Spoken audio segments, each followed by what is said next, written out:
61. Remarks on the launch. First, thank you all for your support. Here's the update plan. Tomorrow, Monday, I'll release 10 consecutive updates. They won't all drop at once, but they'll all be out by evening. After that, I'll settle into a steady rhythm of 10,000 characters a day. For every 500 subscription increase in my average, I'll celebrate with 2 bonus chapters. Those bonus chapters will start appearing the day after the increase. In other words, that day will deliver about 15,000 characters total. I'm serious about the output. My last book, set in Mongolia, was 10,000 characters a day for 7 months straight, so I can keep this pace as long as the subscriptions stay strong. There are more incentives too. If monthly votes reach 1,000, I'll add a bonus update of 5,000 characters on top of the base 10,000. If votes hit 2,000, I'll do an additional bonus. If I get an Alliance Leader reward, I'll push 15,000 characters per day for a full week. If tomorrow's initial subscriptions come in strong, say around 2,000 real readers and over 3,000 inactive fake ones, and the subscription count reaches 2,000, I'll follow up the next day with another burst and release 10 chapters. Bottom line, if subscriptions are good, I'll write like crazy and keep my promises. I won't say much more. Brothers, just watch me go. I'm pulling an all-nighter tonight to write. Even after being struck down, wounds still marred their bodies. In the film versions of Dragon Ball, when Cell, Frieza, and others escaped the underworld during the chaos, they looked like living beings except for the small halo above their heads. Even Vegeta, dead, could fuse with the living Goku to become Vegito, smashing any neat line between life and death. In Dragon Ball Super, Frieza could train in heaven and refine his golden form.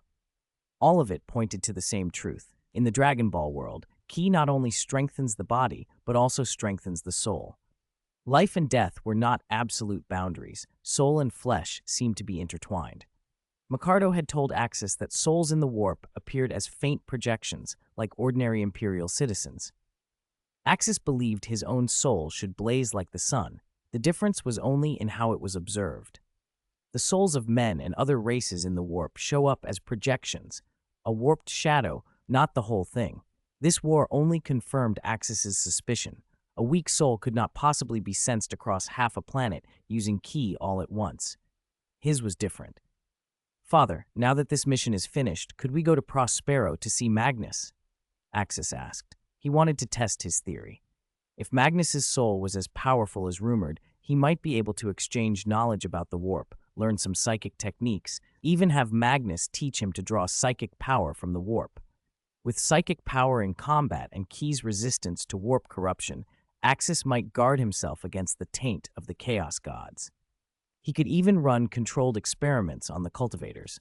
They were the only other beings in this universe he'd found who used Kai.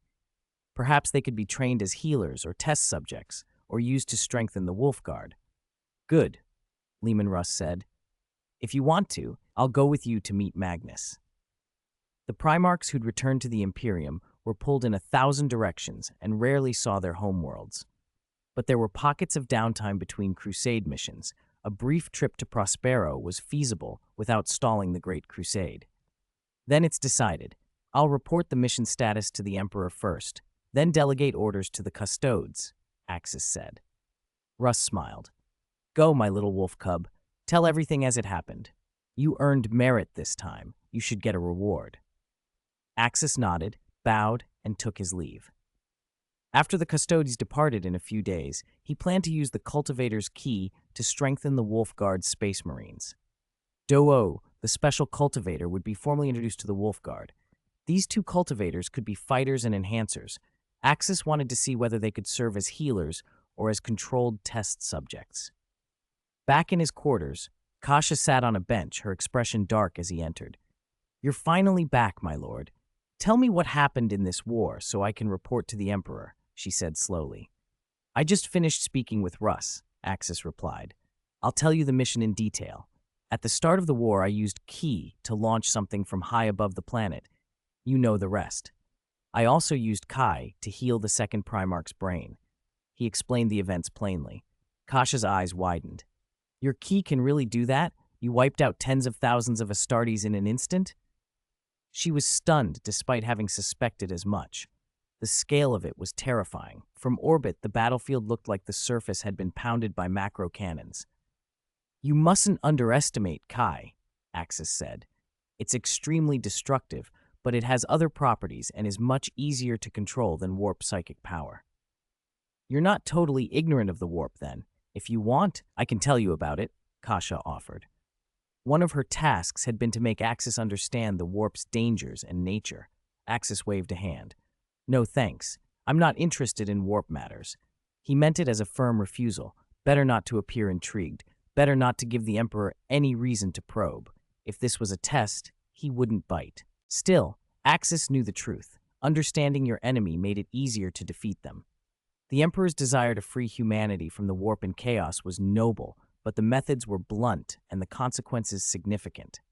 The Imperium itself could not truly do without the warp. Navigation, interstellar communication, travel. Even the combat power detector Axis had given the Emperor included a cross-galactic communication capability. In Dragon Ball, Vegeta and Nappa could pick up conversations from far across space. Frieza's forces had put vast interstellar base stations on countless worlds to make such communication possible.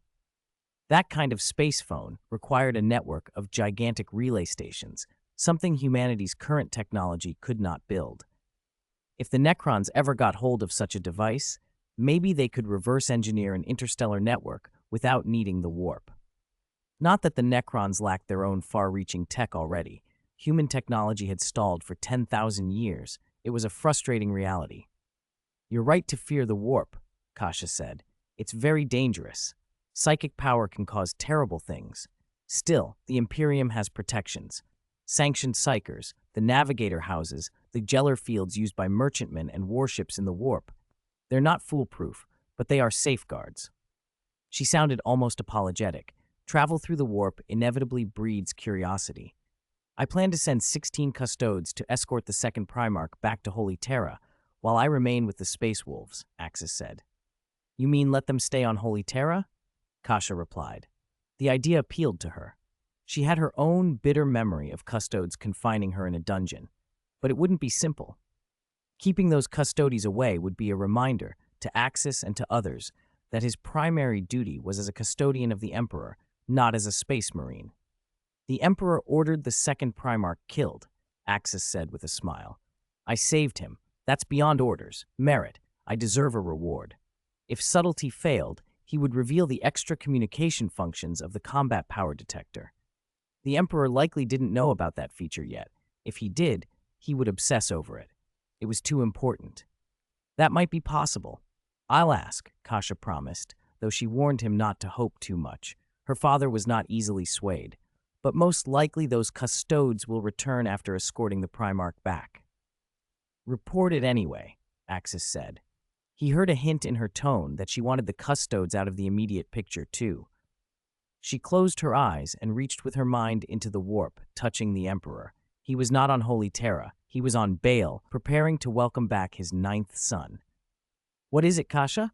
How is your mission progressing? The Emperor immediately asked as he received her report. The Emperor had a sinking feeling something had gone wrong. By his calculations, Axis and the others should only have arrived a day ago. For one man to wipe out an entire second legion and then kill its Primarch would take at least 10 days, and carrying out an exterminatus thoroughly would take months. Something had to have gone wrong. Perhaps the warp had delayed them, he thought. Perhaps they'd encountered the Raiden. Kasha, he said, report. Kasha has a report, Great Lord of Mankind, she answered. Even though the man she addressed was her biological father, protocol and duty left her no choice but to call him the Human Emperor. Until she had fulfilled the mission entrusted to her and restored her rightful status, she was only a sanctioned psyker, not his daughter. Has something gone wrong? Did you encounter difficulties? The Emperor asked. No, Great Lord. The mission has been completed successfully. The Emperor stared. Completed? How is that possible? Did you arrive early through the warp? Warp travel was fickle. One could arrive on time, years late, or rarely early. He had assumed Axis and the others might have been delayed, or if luck smiled, arrived ahead of schedule. That would have explained the mismatch. No, Great Lord, Kasha replied. We only reached the target system yesterday. Yesterday? The Emperor could not keep the incredulity out of his voice. Axis and Leman Russ finished this mission in a single day? Yes, Great Lord. Report everything. Do not leave out a single detail. I want the exact results of the battle. Kasha relayed it all. Axis had not killed the second Primarch. He had used some sort of key, an alien life energy, to heal the Primarch's brain injury. The Second Legion, however, was all but destroyed, over 90% casualties, with only 832 survivors. The Emperor fell silent. Axis had not taken days. He had taken hours. He had single-handedly routed a Space Marine Legion and saved a Primarch. That level of prowess rivaled the Emperor's own intervention. What struck him most was the healing. Axis had channeled chi in a way that mended a damaged mind. It was crude but effective, the sort of battlefield heal that would only grow stronger with practice. You did well, the Emperor said at last. I will see to rewards. Send the second Primarch to Holy Terra as soon as possible.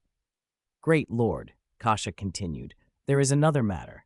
Now that the Primarch lives, should we still carry out the exterminatus? Russ had already decided against it, but such a decision ultimately rested with the Emperor. The Emperor answered with measured calm. If the Primarch has been saved, the Second Legion need not be annihilated. The exterminatus is cancelled in my name. It was only intended to conceal the Primarch's death.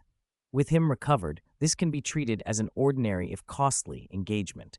A crippled legion can be rebuilt in decades with its Primarch intact. Yes, Great Lord, I will inform everyone aboard. There was a pause. Then the Emperor added, Axis will remain with the Space Wolves. Kasha will accompany him. Any other matters? Great Lord, Kasha said carefully, Axis proposed that 16 custodian guards escort the second Primarch to Holy Terra and keep him under close protection.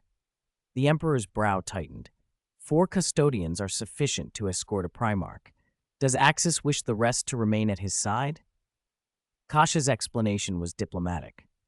The custodian guard represented the Emperor's personal authority. If a squad of custodians remained with Leman Russ long-term, other Primarchs might read too much into it. Favoritism toward Russ, or worse, suspicion. Axis's presence alone as a custodian-turned-space wolf might be tolerated. A permanent detachment of custodians would be unwise. The Emperor considered it. He could guess some reactions. Horus, his firstborn, would not be indifferent. He also suspected another reason. The wolf gene seed was flawed in ways only he knew. Axis, who had seen secrets of the Wolf Guard, might be trying to protect the wolves by avoiding a visible custodian presence. Ask Axis if he truly wants all 16 recalled to Holy Terra, the Emperor said. Kasha broke the psychic link and looked at Axis. The Emperor asks if you want all 16 custodian guards withdrawn to Holy Terra rather than remaining here with you. I'm certain, Axis replied. Their presence will cause unnecessary trouble. I want to conceal my custodian identity. I do not wish to remain here as a custodian, but to serve as a space marine. Tell the Emperor I will trade the credit for saving the Primarch for that change. It was a considered plan. Axis could pass for a space marine in size and bearing. It would draw no suspicion and would better protect the wolves. Kasha passed the answer back. The Emperor was silent a moment, then relented.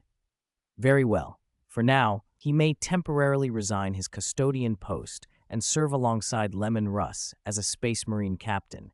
The secret of his action in saving the Primarch is to be preserved. He may return to his custodian role at the end of the Great Crusade. His deeds will suffice for his rank. And the memories of those who know his custodian identity?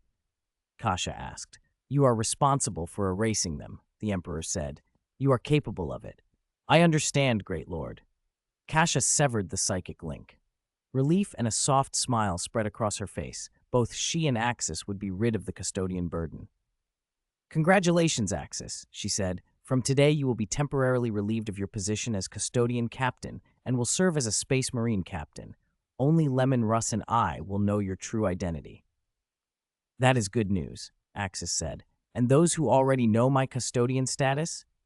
I will erase their memories with psychic means. Kasha promised. Only Russ and I will remember. Then what about the custodes? Won't they be able to tell who I am? Can you wipe their memories too? Axis asked. Kasha smiled. The power of a psyker was frighteningly useful. Erasing memories took only a flick of her wrist. She clearly didn't care much for the custodes either. "If necessary, I can clear the custodes' memories," she said.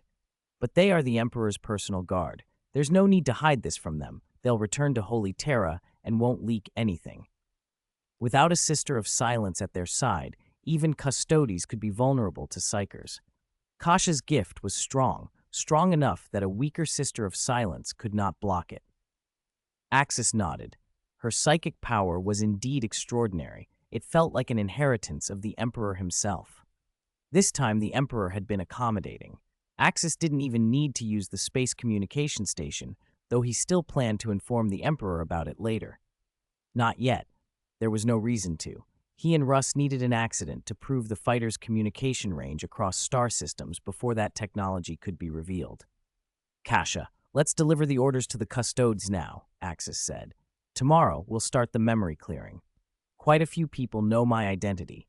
After we clear their memories, we'll tell everyone that a squad of custodes conducted this operation and removed the person. That should be enough." Kasha nodded, and they went to the custodes' resting quarters, summoning all 16 of them. "Shield Captain Axis, do you have a mission for us?" the custodes asked in unison. "Yes. Kasha has already contacted the Emperor with her psychic power. The 16 of you will pilot this destroyer back to Holy Terra and transport the second Primarch and his gene seed offspring. By the Emperor's command, the custodes will execute the escort mission and secure the second Primarch," they replied. "I will not return to Holy Terra with you." Axis's voice was calm. "I will conceal my identity as a custodes and remain with the Space Wolves as a Space Marine. Keep this secret. It is the Emperor's command." The custodes accepted it without hesitation. For them, the Emperor's will was absolute, even if it demanded their deaths. They nodded and took the order as simply a reassignment. "Tomorrow morning you will depart with the second Primarch. For now, rest." Kasha bowed and left with Axis. As soon as they were gone, one custodes couldn't hold back his confusion. "Why would our shield captain become a space marine? Is that not a demotion?" Kasha cut in, composed. "We need not question. We are the Emperor's guards. We carry out his commands." The others fell silent and returned to their bunks. It was a disappointment. The custodes had hoped that following Shield Captain Axis would let them grow stronger through his miraculous power. They had already benefited. 2 months of enhancement had improved their physical capabilities by roughly 20%. After the first surge, however, the subsequent strengthening from Axis's influence had begun to diminish. This power was not theirs to keep, and they had reaped what they could. Night passed without event. Early the next morning, Kasha and Axis went to Russ's quarters and told him everything. Russ laughed. "I knew Father would approve. Want me to summon the Space Wolves?" The Space Wolves were fiercely loyal. If they cooperated, the Psyker could do much of the work and help erase the memories cleanly. There were technological means to alter minds, but those devices weren't kindly to Space Marines. Psychic intervention was far preferable. "Please," Kasha said. Russ nodded and summoned everyone aboard the Gloriana-class battleship who had been in contact with Axis over the past days. Space Wolves, numerous mortals, even Imperial Navy crew and servitors. Nearby destroyers knew only that a custode squad had arrived. Secrecy limited how much else had to be addressed. When all the Wolf brothers assembled, Leman Russ addressed them. "Warriors of the Space Wolves, my gene seed offspring, we have completed a glorious mission, but it involves an Imperial secret. You must forget it."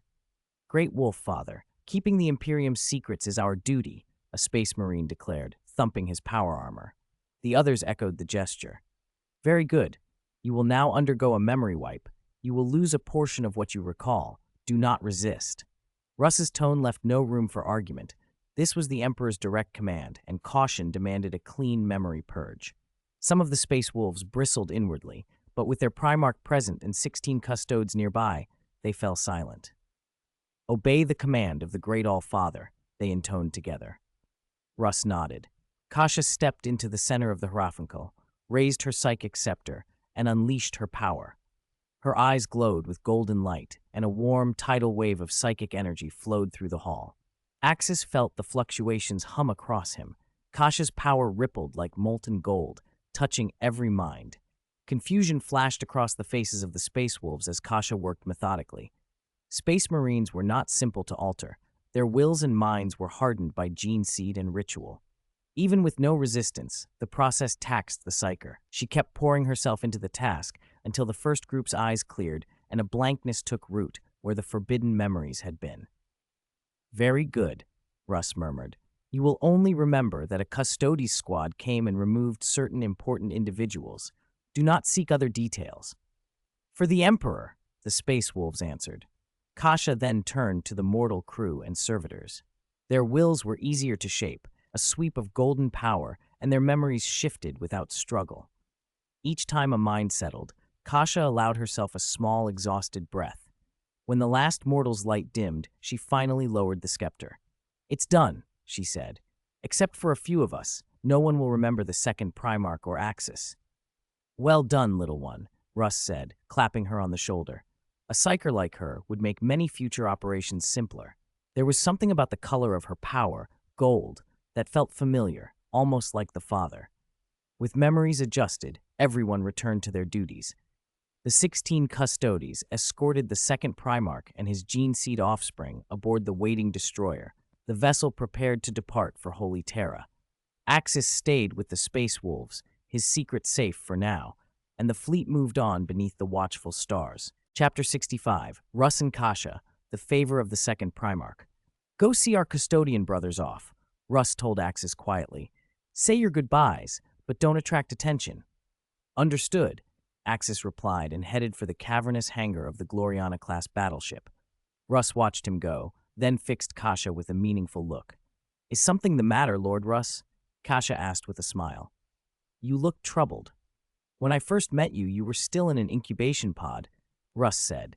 "Your psychic signature, it felt familiar. The power the Emperor used when he found me felt very much like yours." Kasha tilted her head. "Perhaps that's because I grew up in the Imperial Palace on Terra. The Emperor personally trained me. My psychic nature is close to his. Among ordinary humans in the Imperium, I'm the third strongest, after the Emperor and Lord Macardo." Russ snorted softly. "Axis told me you called yourself the third most powerful psyker in the Imperium. I suspect you're flattering yourself. If you were ranked that highly among all beings, you'd be more famous than you are." Kasha smiled, unruffled. "I meant among ordinary humans, Lord Russ. The gene-seed Primarchs, your brothers, don't really count as ordinary. Their genetics were optimized to extremes. Many of them have latent psychic talent they seldom use. If they embraced the warp's essence, some could rival Macardo, but they are different from us." "Different how?" Russ asked. "Most psychers give me a chill," Kasha said. "Their powers feel cold, even a little corrupt. Yours and the Emperor's, my own too, are warm, positive. They comfort rather than unsettle."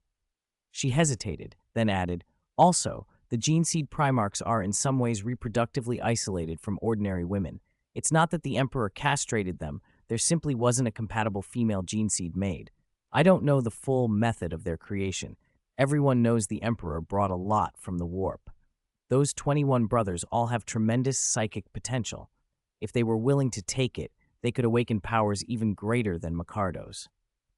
Russ was silent for a long moment. "Have you encountered many psychers?" Kasha asked. "Many," he admitted.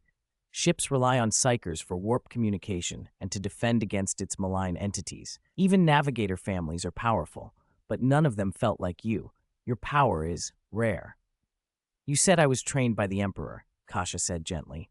"I'm older than you, Lord Russ. Call me what you like, but do not call me girl." "Older than me?" Russ's face changed with surprise. "How old?" "Just consider me an immortal of a sort," Kasha said.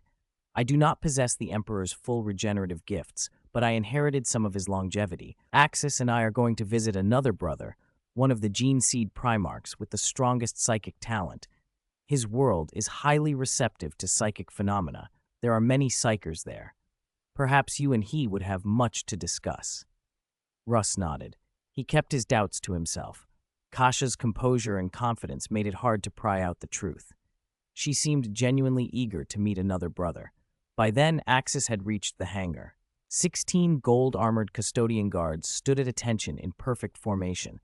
Their captain, Caesar, stepped forward and saluted. Axis, shield captain, safe journey. Axis returned the salute with a grin. Caesar, all of you, may your path be true. We look forward to your return to Holy Terra to continue leading us, Caesar said, and the others echoed the sentiment. The second Primarch oversaw the boarding. My gene seed offspring, you will board first, he directed.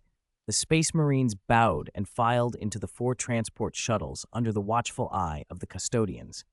Kasha had been involved in conditioning them. Many of the gene seed Marines did not know Axis's present identity. The shuttles shuddered and departed for a destroyer waiting in orbit. Only one transport remained docked. It would carry the second Primarch and his personal custodian escort. Axis approached the Primarch, polite and measured. Lord Primarch, are you well? My body recovers, the second Primarch said, voice steady. If not for you, Axis, I would be dead and my second legion gone. I owe you my life. Axis inclined his head. Your name, if I may? Nicholas Carl, the Primarch replied. Call me Carl. Carl, Axis said. May your journey be swift. May the second rise and join the great crusade. Fight for humanity. Carl stood solemn. Axis, your aid to me and the Legion will not be forgotten. If ever you require aid, so long as it does not involve betraying the Emperor, call on me and you shall have it. Axis felt the weight of the offer and a flicker of discomfort. Understand, he said. The truth was ugly. He had killed more than 90% of Carl's gene seed offspring. They had been twisted by Xeno's influences, but the carnage still rested on Axis's hands. Still, the favor of a Primarch could not be refused. So be it, Carl said with a small bow. Farewell, Axis. I hope one day we stand side by side. With that, Carl and his custodians boarded the last shuttle. Axis watched the destroyer ease away from the hangar and slip into the void. As the engines flared, he felt a quiet, irrevocable change within himself. He was no longer a custodian of Terra. From this point on, he would live as a space marine of the Space Wolves. Back on Fenris, a banquet had been prepared in Axis's honor, an evening of roaring fires and Fenrisian feasting. Russ raised a huge horn of mead. Axis, taste this, we brewed it for you. Kasha lifted her cup and smiled. Tonight, we don't leave until we're drunk. Axis walked to the long table and joined them. Laughter and stories filled the hall. For a night they drank until sleep took them, bonds forged in mead and blood. 66. New Wolf Lord Axis, fighting hundreds in a row. 5th update. Please subscribe. This drink is for you, Lord Axis. Welcome back to the Wolf Guard. A Space Wolves warrior of Fenris rose and lifted his goblet to Axis.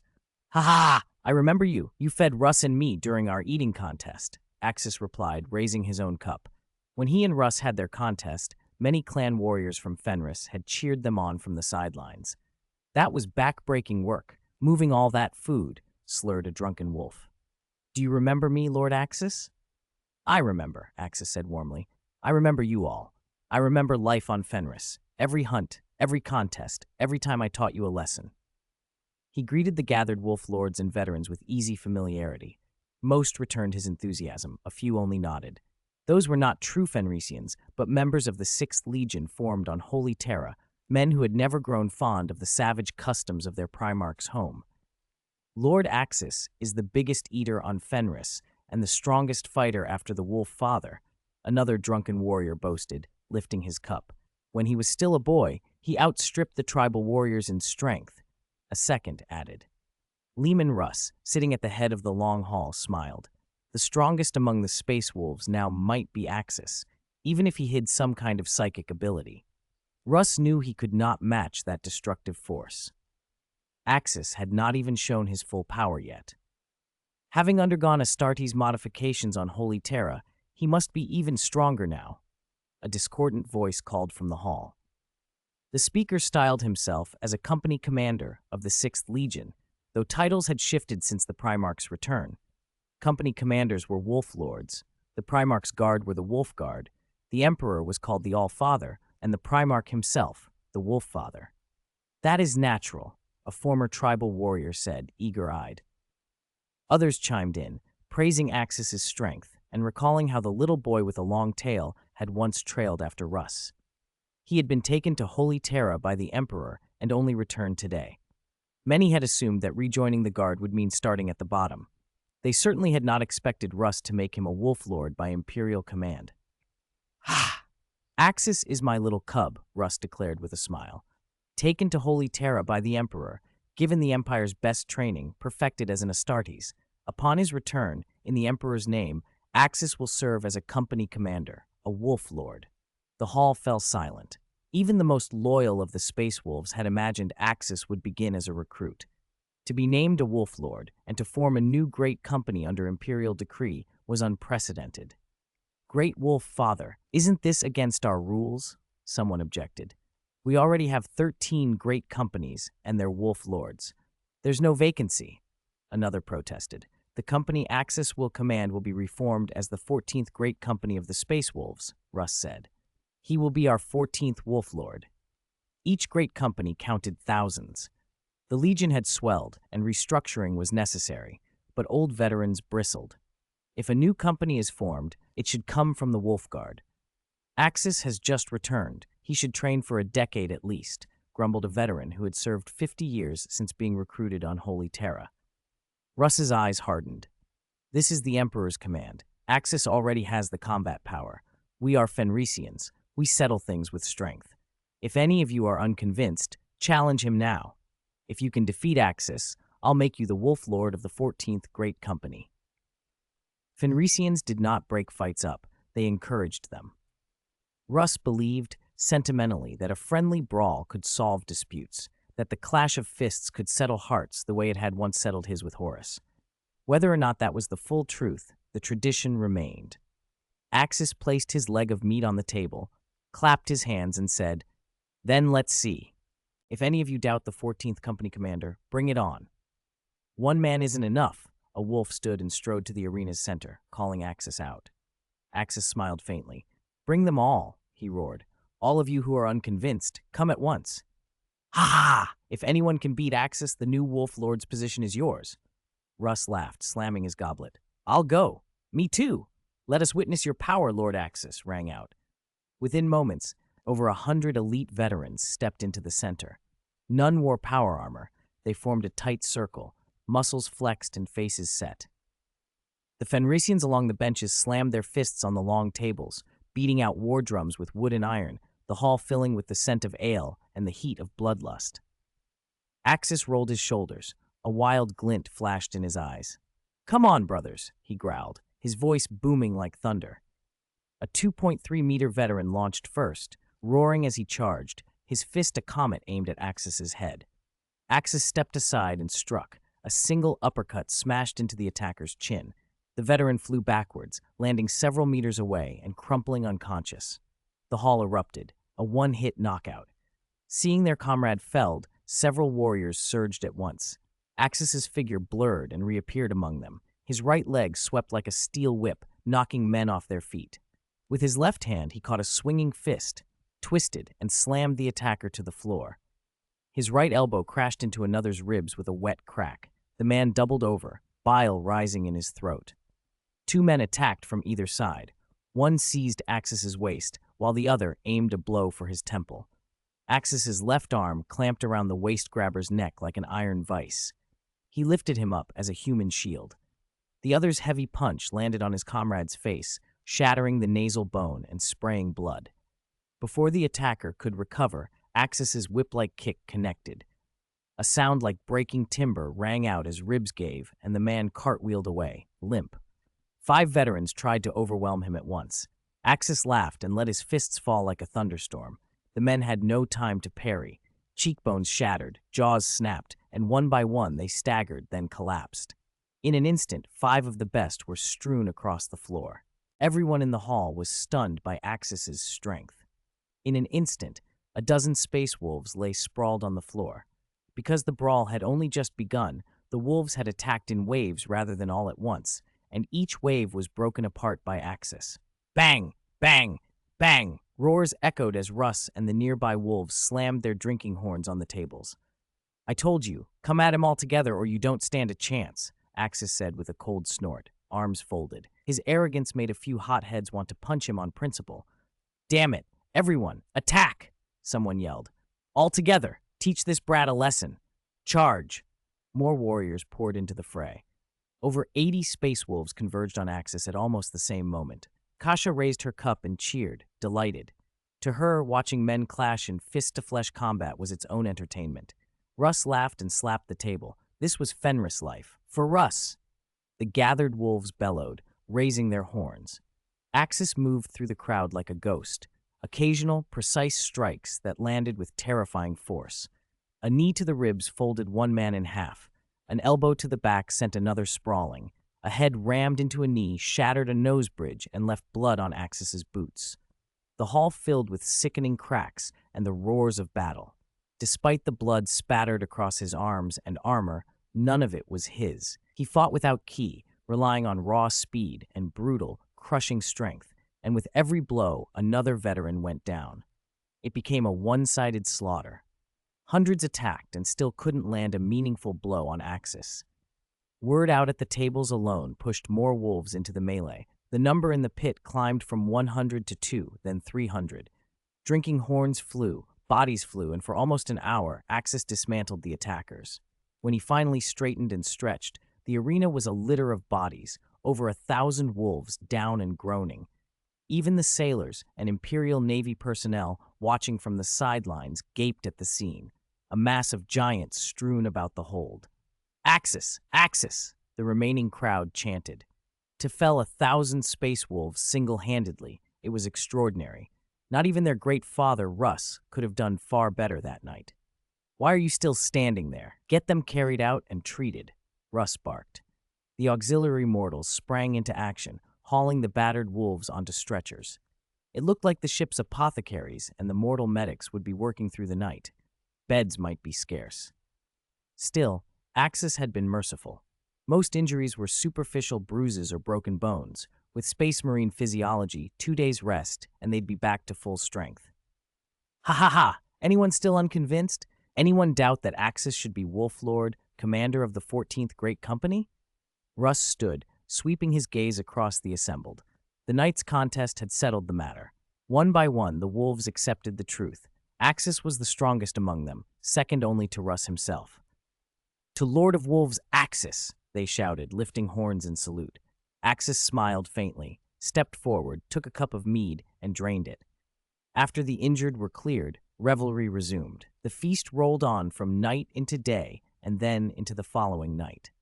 Lightly wounded wolves came back from the med bay to join in, and by the third night, the celebration finally wound down. Even someone built like Axis, with the terrifying constitution of a Saiyan, was dizzy from drinking. Tens of thousands of toasts had been raised in his honor. He had long since lost count of how much he had drunk. 2 comparatively sober wolves supported the swaying Axis to the door of his sleeping chamber. "Rest well tonight, Lord of Wolves," one slurred. "We'll pick soldiers for you from the new recruits in a while."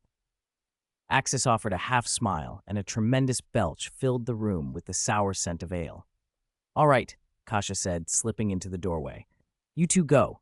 Leave him to me." The pair staggered off. Axis collapsed onto the bed and snored, a large, fluffy tail wagging behind him. Kasha sat at his bedside and idly stroked the tail. It was thick, prickly in texture, almost like a monkey's. As soon as the tail was grasped, Axis's body went rigid. Kasha's eyes widened. A Saiyan's tail is a weakness. When held, the sufferer is rendered helpless unless they have trained it away. No wonder he usually kept it bound around his waist. She checked the sleeper's breathing, then tiptoed to the door and locked it. Kasha showered, washing the alcohol from her skin, and stepped out in a bathrobe, hair still damp. She leaned over Axis and murmured, "Axis, how about we play a fun game? You just give me your gene seed." His reply was a slurred, okay." After 3 days of constant drinking, his mind was barely there. "Let's have a one-on-one match," she whispered with a sly smile. "I'll pick my champion first." They engaged in a playful, vivid duel, a montage of battlefield maneuvers described in the language of a MOBA. Axis took first blood in the bot lane, pushed the mid lane first tower, and stole Kasha's red buff in the jungle. Kasha answered by outplaying him on the high ground, claiming the top lane, then sneaking into the river to take one of Axis's small dragons. She made a bold play toward the Baron at the top lane, aiming to snatch it and end the game in a single decisive move. Axis countered. He dove into the Baron pit, secured the kill, and sent Kasha back to the fountain. With the Baron buff, he smashed down Kasha's mid-second tower, then pushed up to the high ground. Kasha scrambled to defend the two Nexus towers, but Axis's advantage was overwhelming. The top and bottom high ground defenses fell first. Axis pressed the advantage, took the Nexus towers, and the crystal exploded in a shower of fireworks. The duel was over. Early the next morning, Axis cracked open his eyes. A head of golden hair hovered above him, and a faint, sweet scent filled his nostrils. A soft girl lay curled in his arms. The smooth warmth of her against him confirmed he hadn't imagined it. He blinked, cursed Slaanesh under his breath, and felt entirely speechless. "Don't make noise, Axis. You're crushing my hair," Kasha grumbled, half asleeply pushing at him. "Sleeping? Why are you in my room?" he mumbled. "To get your gene seed." "Of course," Kasha said, opening her eyes and smiling. 68. I am the Emperor's daughter. Warpstorm Axis shot upright, clutching his skull as a hangover headache tried to stitch his memories back together. He blinked at the ceiling, then at Kasha beside him. Her golden hair fanned over the pillow, one elbow propped up, a smug smile on her face. Axis rubbed his temples, bewildered. Why was she doing all this? Taking his gene seed? That was ridiculous. He didn't have any. Even if she became pregnant, any hybrid wouldn't inherit his ki the way he did. At best, it would be an enhanced custodian.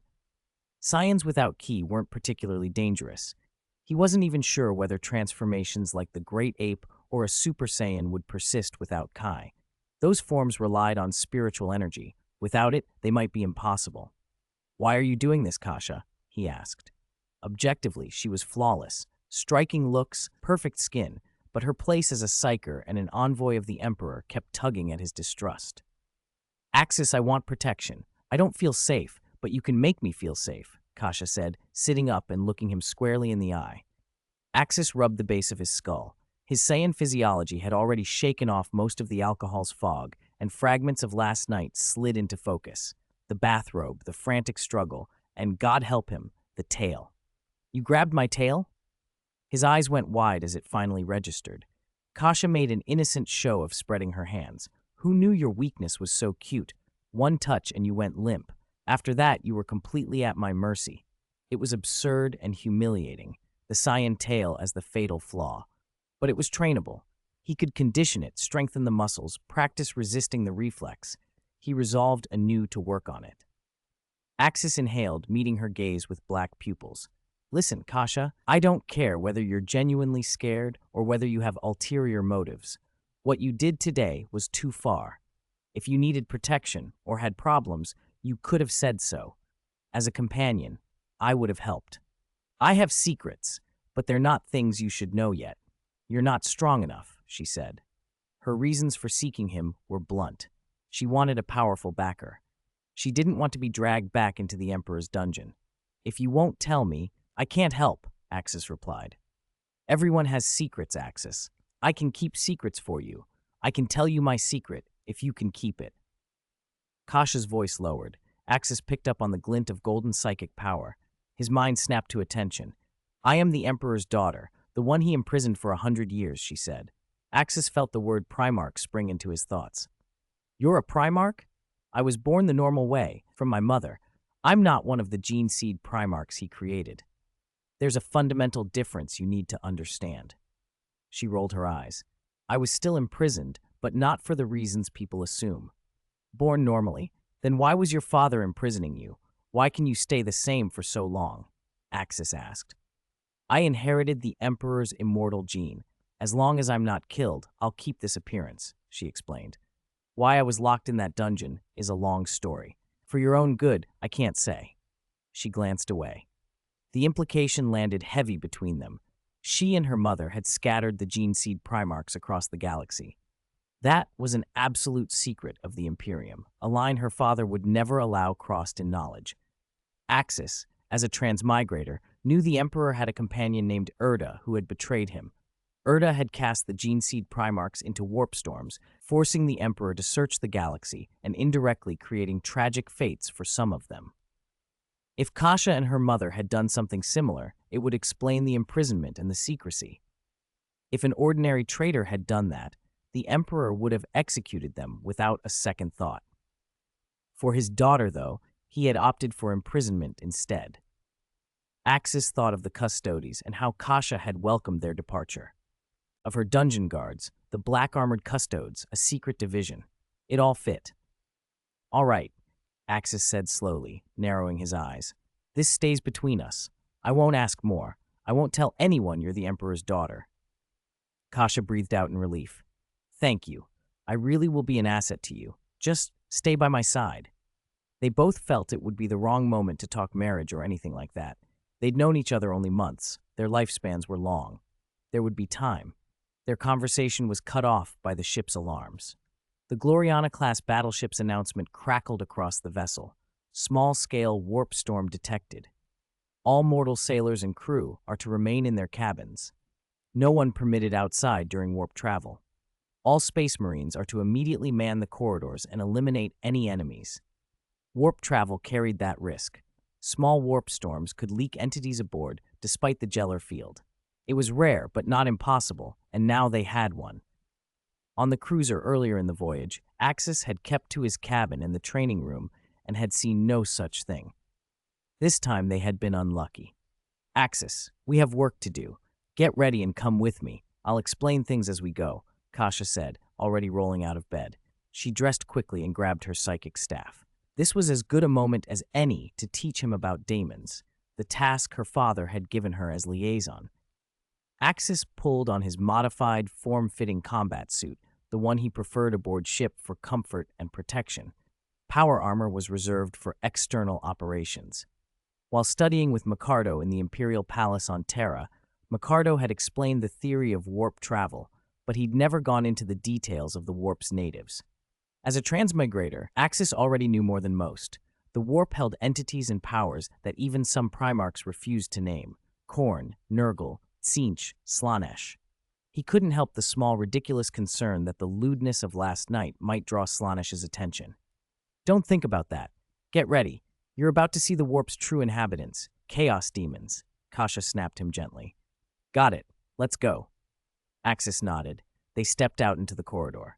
Space wolves were already assembling with weapons at the ready. When the Marines saw Axis, they acknowledged him with terse nods.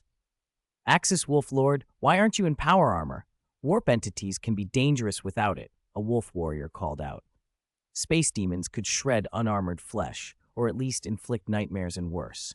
Axis gave a casual shrug. "I'll manage. Kasha's a powerful psyker. She'll handle it." For a heartbeat, the corridor filled with a wave of strange sound. A purple-pink ripple of energy and a woman's laughter, rich with pleasure and temptation, echoing down the decks. "Hee hee hee!" The laughter carried a corrosive, maddening undertone. Kasha's face tightened, her psychic staff flared, throwing a golden barrier that shimmered across the nearest bulkheads, bathing everyone in protective light. 69. Warp Demon, Slaanesh, Khorne. A golden psychic shield flared up, enveloping Axis and the nearest space wolves, cutting them off from the whispering laughter that was sweeping the ship. The instant Kasha heard it, she knew what they were facing. There are 5 kinds of warp entities with clear patron ties: Khorne's daemons of rage, war, and blood; Nurgle's plagues and rot; Tzeentch's schemers of sorcery and change; Slaanesh's seducers of pleasure and excess; and those without a single allegiance, the demons of Chaos Undivided. Of these, Chaos Undivided was the simplest to handle. Nurgle's and Slaanesh's were the worst. Nurgle brings diseases that originate in the warp and laugh at human medicine, and Slaanesh brings illusion and temptation. Wherever Nurgle walks, contagion spreads. Wherever Slaanesh walks, everyone sees what they most desire, and then is torn apart. Tzeentch was another problem: sorcerous influence that could corrupt a ship if you didn't have powerful psychers to drive it away. These warp entities can confuse minds. Be careful, Lord of Wolves. Kasha's voice was low. Axis nodded and channeled his chi, throwing a green defensive field across the group that layered over Kasha's psychic shield. A grotesque figure then manifested in the corridor ahead. It had cloven hooves and purplish-red hide, curved demonic horns, and a long, lolling tongue. 6 muscled arms sprouted from a torso that somehow combined masculine and feminine traits. A chest with breasts on one side and male musculature on the other, one thigh thick and sinewy, the other slim and smooth. Its face was an uncanny blend of both genders. Each hand held a different cruel weapon, a trident, a whip, a strange scimitar, a spiked blade. It was nearly 3 meters tall and radiated a nauseating charm. Bow before the Prince of Pleasure. Mortals, I will give you the ultimate ecstasy, it purred, its voice layered with 1,000 siren tones. Kasha's right. That's a greater Slaanesh daemon. Be careful, she warned. Axis snorted. A white flare gathered in his palm and shot forward, a qigong wave that struck the daemon before it had time to fully form. Flesh and warp-laced sinew disintegrated. Half of the creature simply blew apart. Axis sent 2 more waves, and the abomination collapsed in a shower of roiling water, dissipating energy. A high-ranking Slaanesh demon cut down with a gesture. A dead hermaphrodite. Disgusting, Axis said bluntly. He had expected a tougher fight. He had expected to learn from them, not end one so quickly. Kasha stared at him, speechless. She'd intended to use this daemon as a teaching moment to show Axis how Slaanesh tempted, how to pierce its illusions and fight it. Instead, he'd vaporized it in an instant. She reminded herself of a grim fact. Daemons slain in body often reconstruct from the warp unless special measures were taken. Good work, Lord of Wolves, one of the nearby Space Marines grunted, giving Axis a thumbs up. The Fenrisian warriors had watched the Chi attack and recognized its power.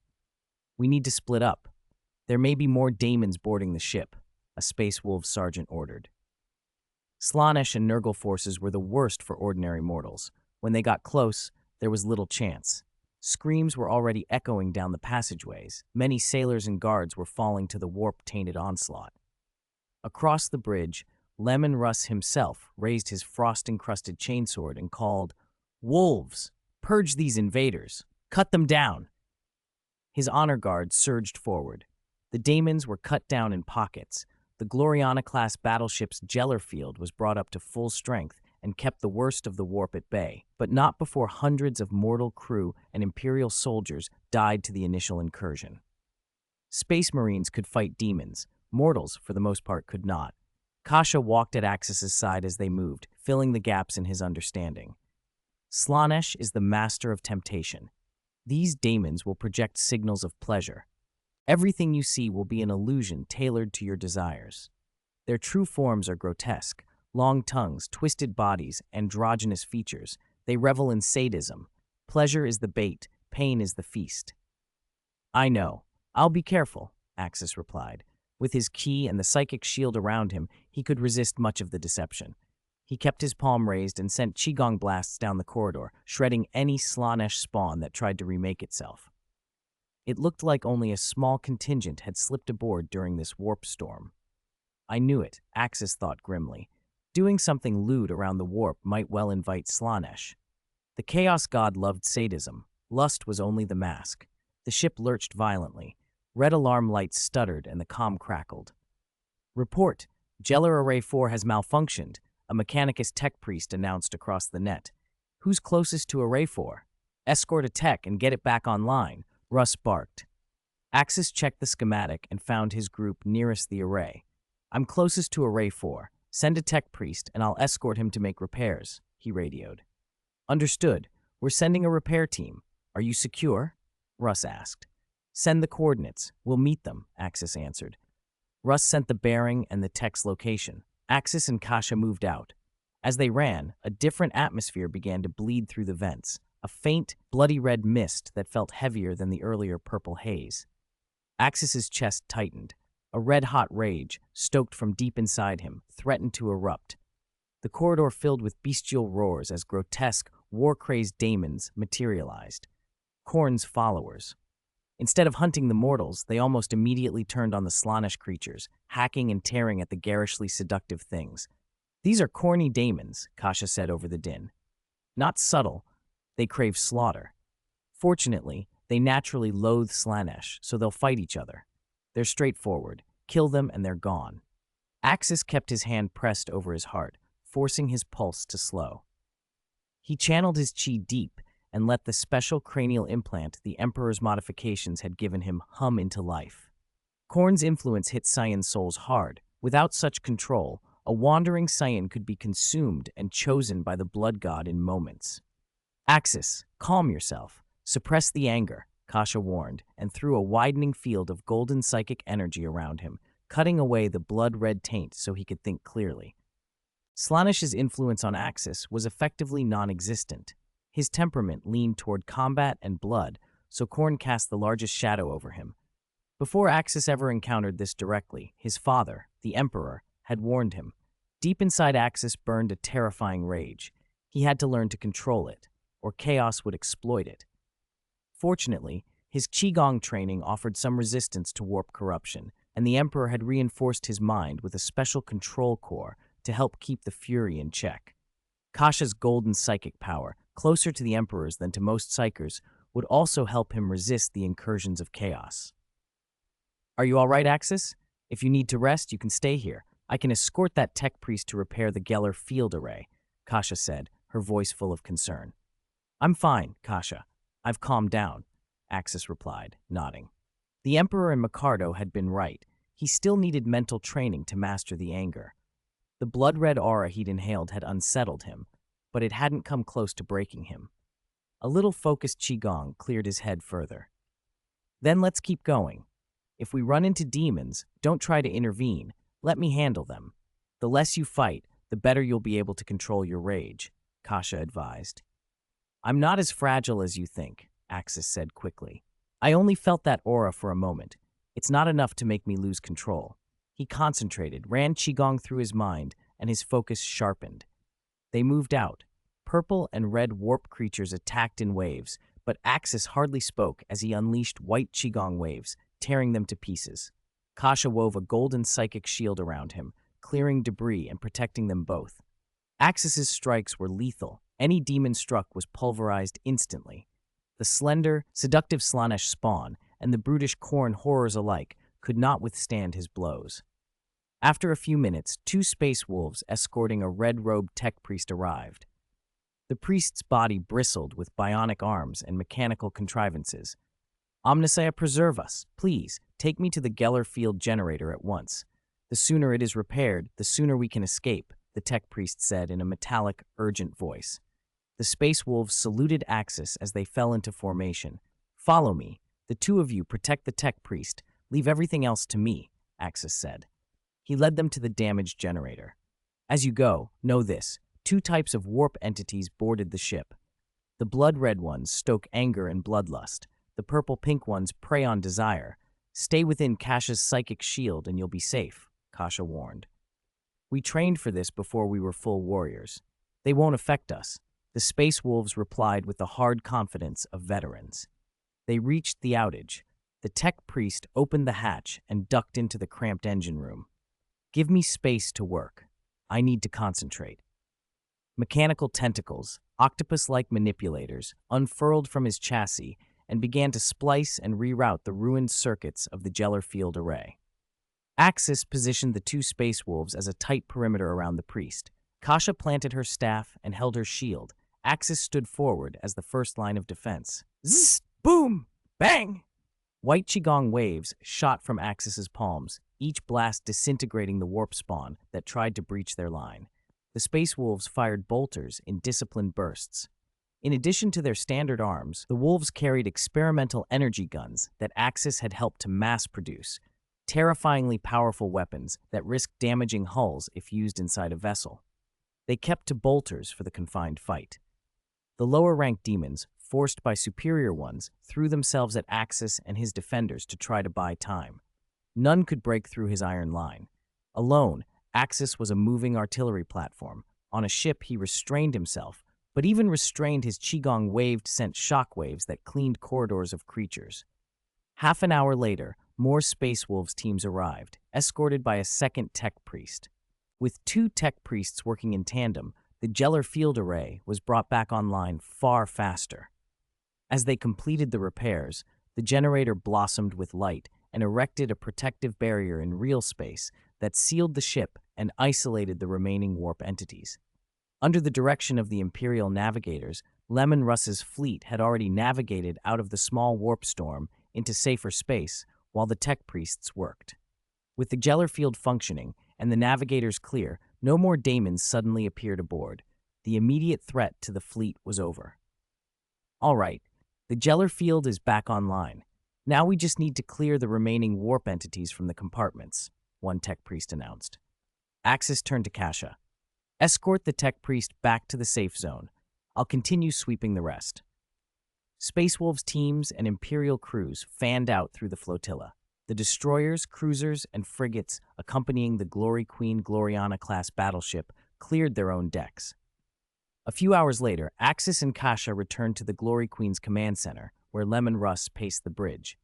"Report," Russ demanded. A mortal commander stepped forward. "Lord Russ, the warp entities have been cleared from all ships. We are out of the warp storm. The fleet is safe," he reported. "Any ships lost? Any vessels driven off course in the warp?" Russ asked. "In a warp storm, there could be catastrophic losses in an instant." "No ships lost, my lord. Even the smallest sword-class frigates are accounted for." "And casualties?" "On the flagship, over 500 sailors killed and 400 Imperial Navy soldiers dead. About a dozen Space Wolves were injured, but none killed. Other ships are still compiling lists. We'll have full numbers soon." The officer's voice was flat with exhaustion. Russ's expression hardened. "Notify all captains to secure bodies and treat the wounded immediately.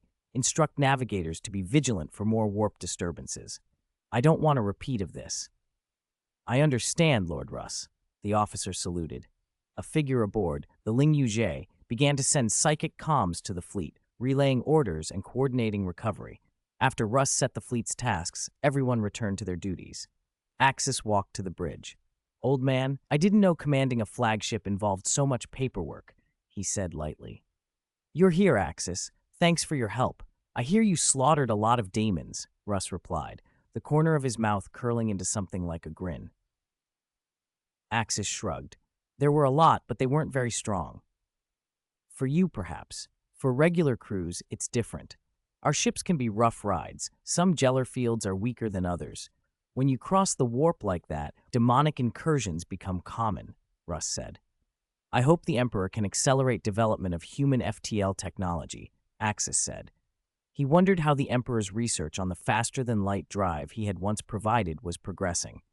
In another universe, Bulma's father had achieved similar breakthroughs in a matter of months. He could only hope the Empire's efforts would move that quickly. If Bulma and her father had existed in the Dragon Ball world, they'd have been worshipped as demigods.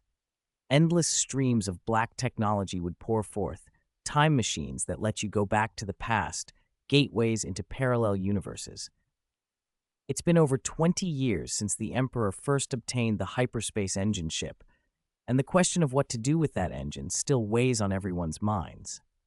With the level of human science today, you can't simply copy a hyperspace engine, Russ said with a helpless sigh. It'll take centuries, at least a few hundred years, for us to fully understand it. Its underlying theory is completely different from anything humanity has built, a different physics, a different operating logic.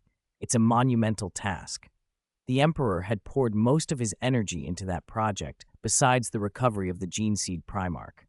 And even having a hyperspace engine wasn't the only hurdle. Axis's small ship had such an engine, but it was only suitable for small craft. Scaling that design up to capital ships would require massive, difficult improvements.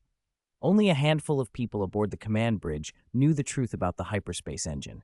Most of the mortals had been kept away, and even many of the Space Wolves had been withdrawn. Across the Imperium, the secret was tightly held. The custodians, Macador, the Emperor himself, Russ, and Axis. Kasha had been added to that list once the Emperor acknowledged her as his daughter. Why not recruit great human scientists, or bring in high magi from the Mechanicum? More minds should speed up development, Axis said. Human technology had regressed so badly since the Golden Age. If those eras had had a hyperspace engine, they would have copied it long ago. Russ shook his head. The hyperspace engine is the Imperium's deadliest secret, Axis. If you and I hadn't discovered and given it to the Emperor, none of this would be public knowledge. Among the Primarchs, only I know the details. Horus doesn't even know the truth. That's why we can't assemble a large research force. Only the Emperor and Macador have the clearance and the responsibility to handle it. Axis shrugged. The Emperor's caution was infuriating, but in the Warhammer universe you couldn't blame him. There were monsters, xenos, and demons on every border, all eager for any advantage. Better safe than dead. How long until we reach Prospero? Axis asked. About another month, Russ said. We'll be able to open full communications with Magnus for a month after that, and then we'll set out on the Great Crusade. Father, how many will my great company have? And what about armor and weapons? Axis asked. Though the Emperor had given him a set of Custodian Aquilon Terminator power armor and a power fist, that golden armor was inappropriate to parade before the Space Marines. Axis still needed a set of Space Marine standard equipment for his company. I'll prepare cataphracti pattern Terminator armor for you, and a power axe and a chainsword, Russ replied. Use those for now. Axis waved a hand. He rarely relied on weapons in a fight. Most foes were dispensed with in a single Qigong wave. But he understood the need for appearance and cohesion. I don't need cataphracti pattern. Regular power armor will do. If necessary, I can modify the Aquilon set the Emperor gave me. Don't be ridiculous. Cataphracti it is, Russ said with a laugh. The Wolf Lord's prestige must be kept. Your provisional great company strength will be 1,000. They'll be concentrated on Fenris for training and report to you when they're ready. I'll also prepare armor and weapons for them and assign you a large destroyer as your fleet flagship. What sort of destroyer would you like? For background, during the Great Crusade, the Space Wolves had 13 great companies. Axis's will be the 14th. In the Great Crusade, a great company is usually over 1,000 brothers. In the 40K era, they're reduced to around 300. Give me an Avenger-class cruiser, Axis said. An Avenger-class cruiser was colossal, roughly 7.5 kilometers long, 1.8 kilometers across, a mass on the order of 40 megatons, and a capacity for around 140,000 crew. You're bold to ask for an Avenger, Russ said, smiling. But no problem. I'll throw in 2 sword-class frigates as escorts. Thank you, Father. How long before personnel and equipment can be assembled? Axis asked. Selection and training of Space Marine recruits take years, Russ said, but a fresh batch of recruits is arriving soon. I can assign them to you now, only a few hundred meant originally to reinforce various companies. As for your Avenger-class cruiser, I'll place an order with Mars. They'll need more than a decade to build it. The exact time depends on Mars's workload. 12 years? Axis winced. That's slow. Are there no Avenger-class hulls already available? If you want a new ship, you order Mars to build it. If you want an existing hull, I can inquire for you. Don't be picky on tonnage. You might get a Dauntless class, a Lunar class, or something smaller. Building a new Avenger in less than a decade is unrealistic, even for the Mechanicum, and a cruiser of that size will need its own navigator and a linguge. All right, get me an older ship to tide us over, and also place the order for a new Avenger with modifications, Axis said. Increase the food storage, add a dedicated training space, and trim the crew complement where possible. Very well. Russ called for the tech priest aboard the bridge. A few minutes later, a red-cloaked tech priest arrived, bolts and mechadendrites clicking. Omnissiah, Lord Russ. What does the Lord require? The tech priest intoned. Russ explained the situation. Axis had been appointed by the Emperor to form the Space Wolves' 14th Great Company and needed a ship. The Primarch asked Mars to build an Avenger-class cruiser. I will transmit the order to the Mars Mechanicum at once, the tech priest said. Construction time for an Avenger-class cruiser is approximately 12 years. The Imperium will provide the resources and the ship will be delivered when complete. Russ added the requested modifications, expanded provisions, and a substantial training ground. The tech priest nodded and asked if there were further instructions. Do you have any cruisers available now that could be assigned? Russ asked. There is an available hull, the tech priest replied. Left over from the 2nd Legion. It's a Dauntless-class light cruiser, and it's in our fleet. We can allocate it. The 2nd Legion had been annihilated. Its surviving assets had been absorbed back to Mars, and their remaining vessels were being redistributed. The Space Wolves received a Dauntless-class light cruiser as a temporary assignment. Axis, you can use a Dauntless-class light cruiser for now, Russ said. Excellent, Axis replied. I'll make the arrangements now and notify the Imperial Navy, the tech priest added. All current sailors and naval personnel aboard that Dauntless will be incorporated into the Space Wolves. The tech priest bowed and departed. You insatiable dog, are you satisfied now? A dauntless class to use now and an Avenger class on order. You really have an appetite, Russ teased. Axis laughed. Worth every bit of it, Father. In a few days, gather the Space Wolves. We'll start Qigong strengthening for the new recruits. 72. Cultivators, or Orcs. Good. In a couple of days, we'll start using your key to strengthen the Wolf Guard, Russ said, looking at Kasha. Kasha, I need to discuss something with Axis. You can go back first. He planned to talk to Axis about the two cultivators and didn't want outsiders present. Kasha smiled faintly, nodded to Russ and Axis, and started to leave until Axis caught her hand. It's fine. You can know what's going on, Axis said. They were lovers now. Hiding every secret between them felt unreasonable. Besides, Kasha had already disclosed the biggest secret, that she was the Emperor's daughter. Axis no longer felt the need to shroud the cultivator matter from her. In fact, when they implanted cultivators in the future, they might be able to use psychic power to strengthen them, and the Emperor's psychic power was the ideal choice. The Emperor's power carried holy attributes and had a potent effect against warp entities. If the cultivators could obtain it, they would be immensely stronger. After Huang Laohan finally sat upon the golden throne, the living saints might be able to draw on the Emperor's psychic power to some extent, but for now only Kasha possessed that gift. Russ grinned at them. Ha! Seems this girl has got you, or you've got her. Axis's mouth twitched.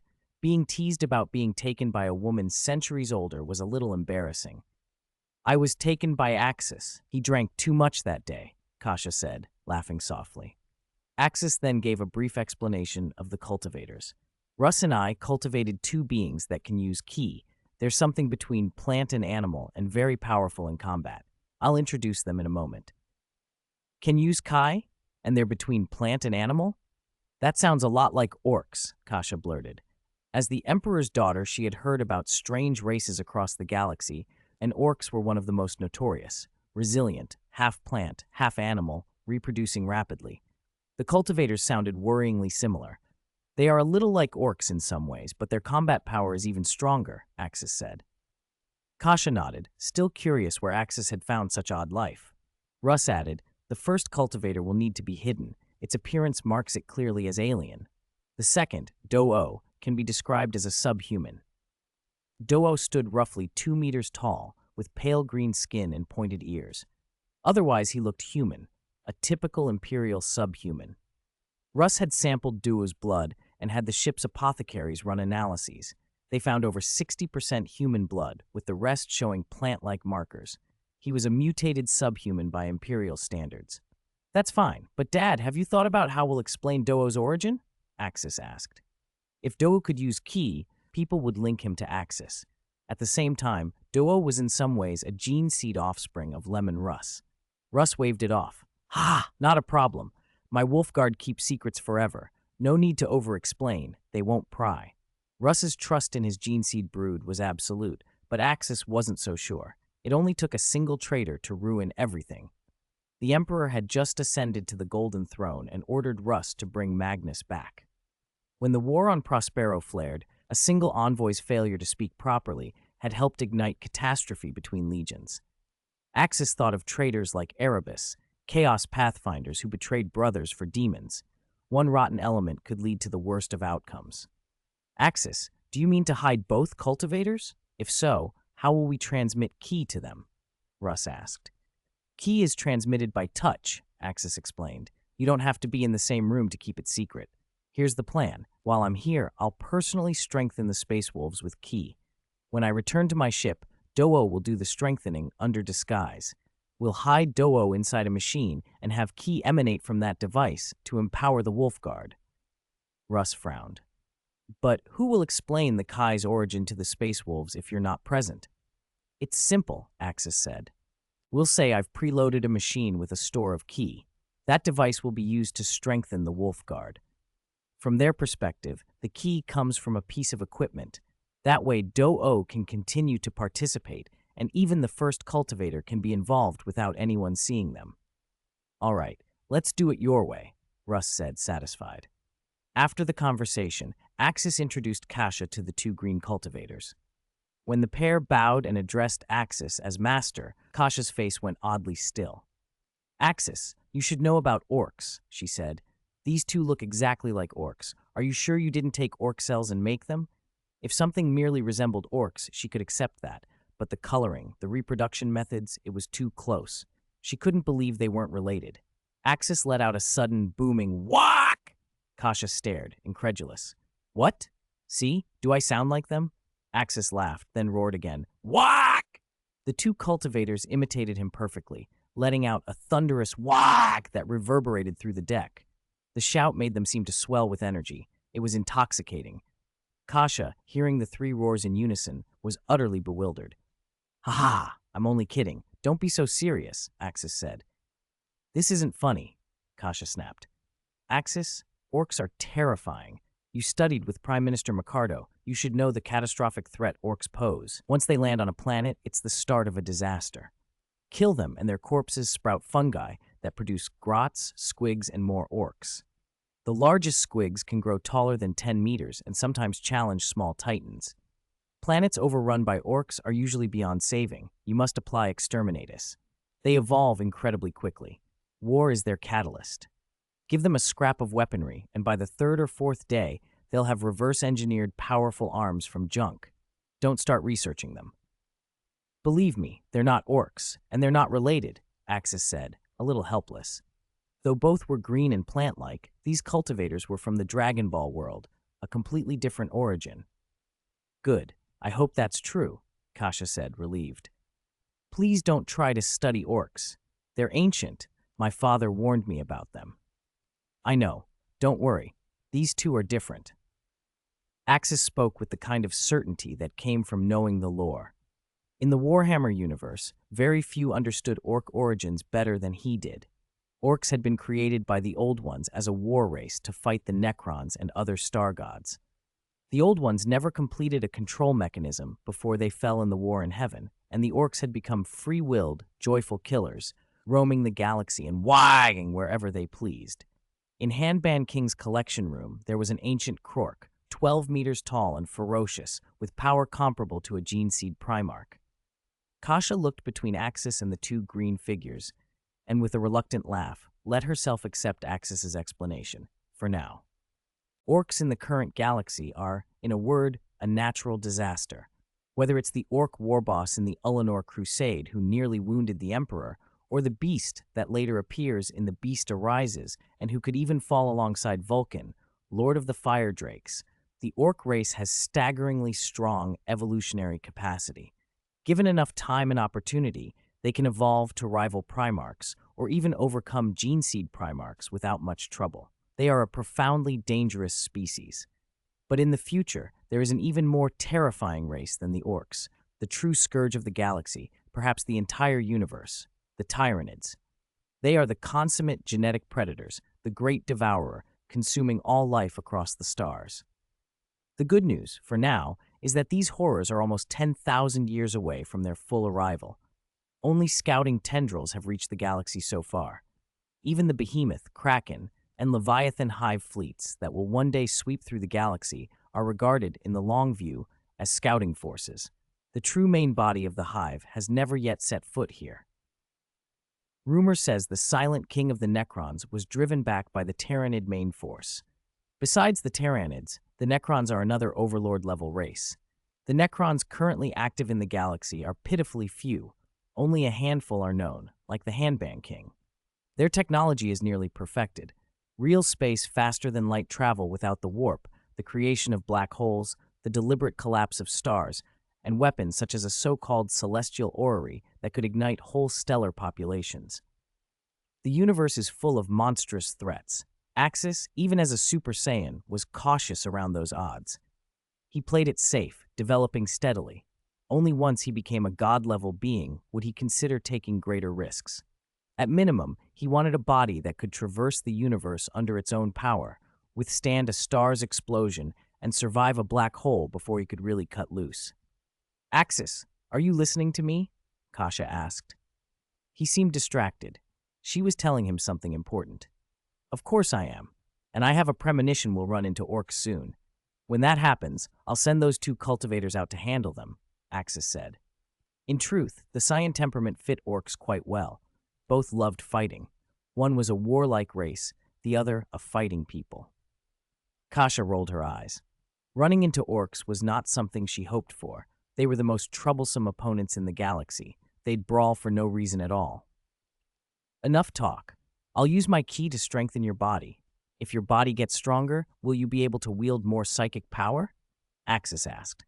On the ship, he had already been strengthening Kasha only occasionally. Most of his attention had gone to the dozen or so custodians.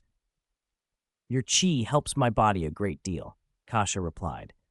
It improves my physique and stabilizes me when I channel the warp, but it can't directly increase my psychic strength. Psychers are a different matter. You need to understand one thing. Psychic power doesn't come from the body or the physical soul alone. It comes from having a soul strong enough to tear open a rift between the warp and real space, drawing energy out of the warp and releasing it into reality. If your body is weak or your will falters, your soul can be taken advantage of by the evils in the warp and become a portal. If your mind and body are stable, then your use of psychic power is steadier. It makes you more effective in practice, but it doesn't create talent where none exists. Axis nodded. Chi could fortify the body and therefore stabilize use of psychic power. So the stronger the soul, the more power one can draw from the warp, he asked. Exactly. For example, my father, the Emperor's psychic might is the greatest in all humanity and one of the greatest in the real universe. All human psychers combined cannot match him, Kasha said. How powerful is he, really? Give me something tangible, Axis pressed. Kasha listed examples with pride. According to my mother, thousands of years ago, my father could compress a star into an energy core with his psychic power. He moved between the warp and reality at will, unafraid of demons. When humanity still fought with cold weapons, he could teleport physically to Mars using psychic power. He defeated a legendary star god fragment. If he wished, he could forcibly rewrite someone's memories, manipulate their 5 senses so they saw whatever he wanted, or increase his own size. Normally, he isn't as tall as a Primarch, but he could grow into a giant nearly 5 meters tall or more. He could control wind, fire, thunder, and lightning freely, crush a planet with telekinetic force, even speed up or slow down time across an entire star system. Axis listened. The Emperor's psychic power was astonishingly strong. That made the Ullanor Crusade incident odd. Why had an orc war boss been able to seriously threaten the Emperor? Logically, a war boss defeated by a Primarch shouldn't have wounded the Emperor to such an extent. Unless the Emperor had wanted a certain favored son to shine, to let Horus take the glory in a crisis so he could rise above the other Gene Seed Primarchs and be named War Master. Axis couldn't think of another explanation for why the Golden One would let an orc war boss lay hands on him. Still, the Emperor was undeniably the strongest among humans. But in the wider universe, he might not be the absolute strongest. 10,000 years hence, the Emperor on the Golden Throne might even be outpaced by other powers. The Tyrannid Great Devourer's psychic might could be comparable to, or even exceed, the Emperor's. That entity can command its swarm across star systems. A hive fleet's warp shadow drives psychers mad and cuts off Imperial contact. The Tyrannids have many psychic organisms, neurothropes, Norn queens, Norn emissaries, and other nodes.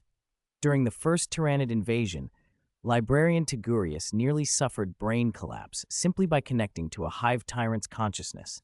It's not hard to imagine the scale of that power. By the way, Kasha, do you know any way to strengthen the soul? Axis asked. Strengthening the soul, Kasha considered. Soul strength is tied to your consciousness and is mostly determined at birth.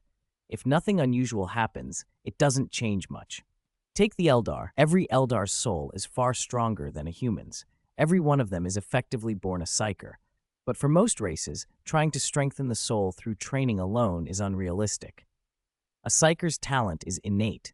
Training only teaches control. It doesn't create the raw potential.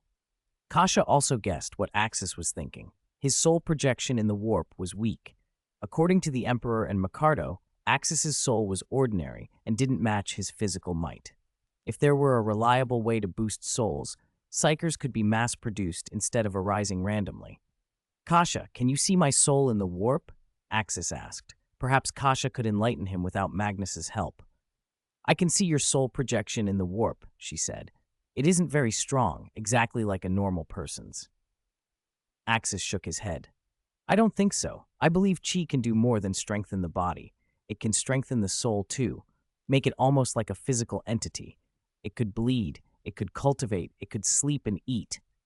Kasha couldn't help laughing. Axis, you really crack me up. The soul doesn't exist like a physical thing. It's only a projection in the warp. We're in the warp right now, Kasha. Can you look at my soul projection again? Axis insisted. All right, Kasha sighed. Since you insist, I'll humor you. 74. The golden ring above the head is sacred and radiant. Axis couldn't accept the idea that his soul was weak and unremarkable. Why were the souls of people in the Dragon Ball world all so monstrously strong? Why were their souls matched to their physical might? When it came to him, suddenly his soul was a weakling.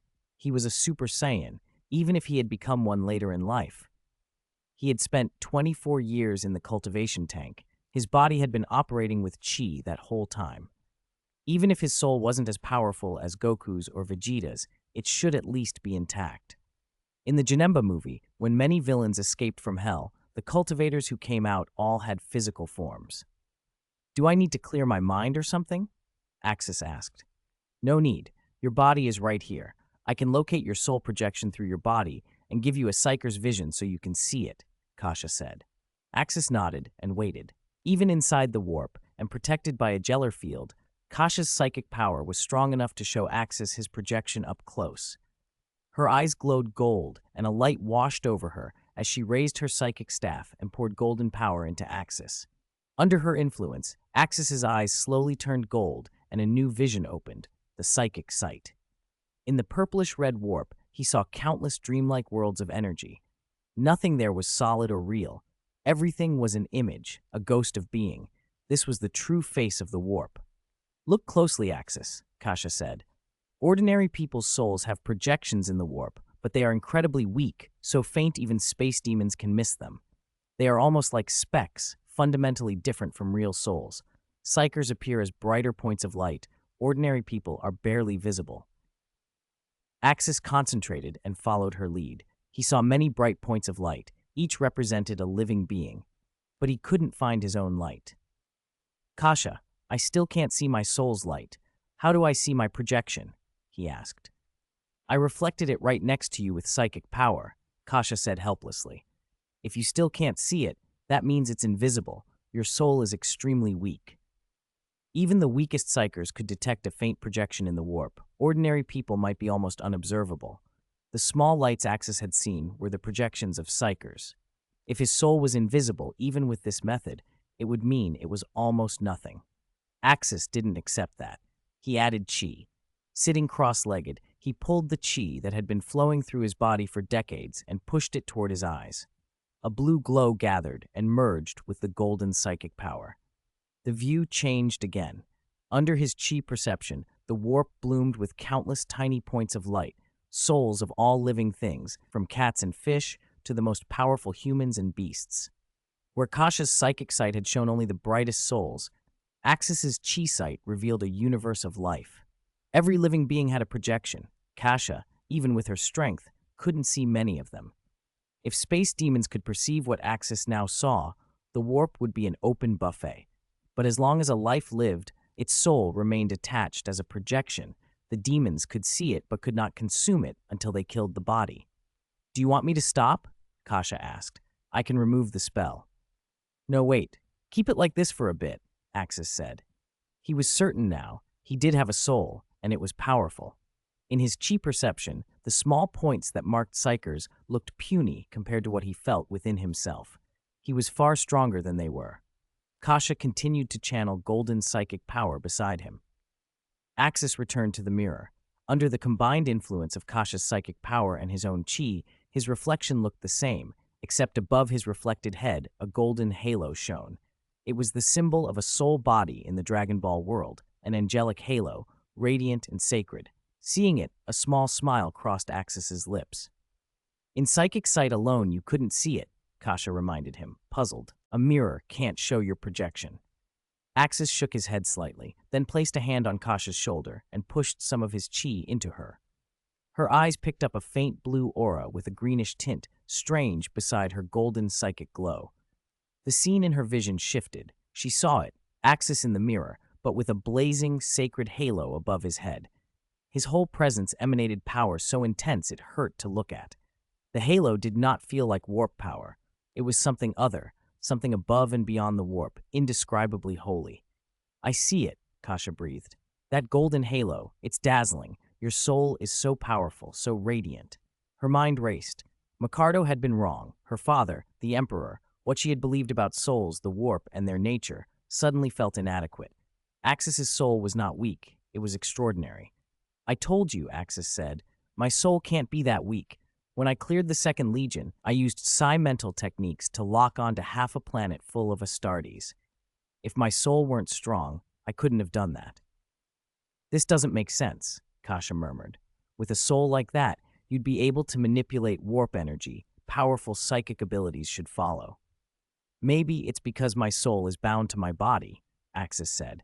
Unless I die, it never projects into the warp. I could only see it in the mirror because back home, there's an old legend that a mirror can reveal another world.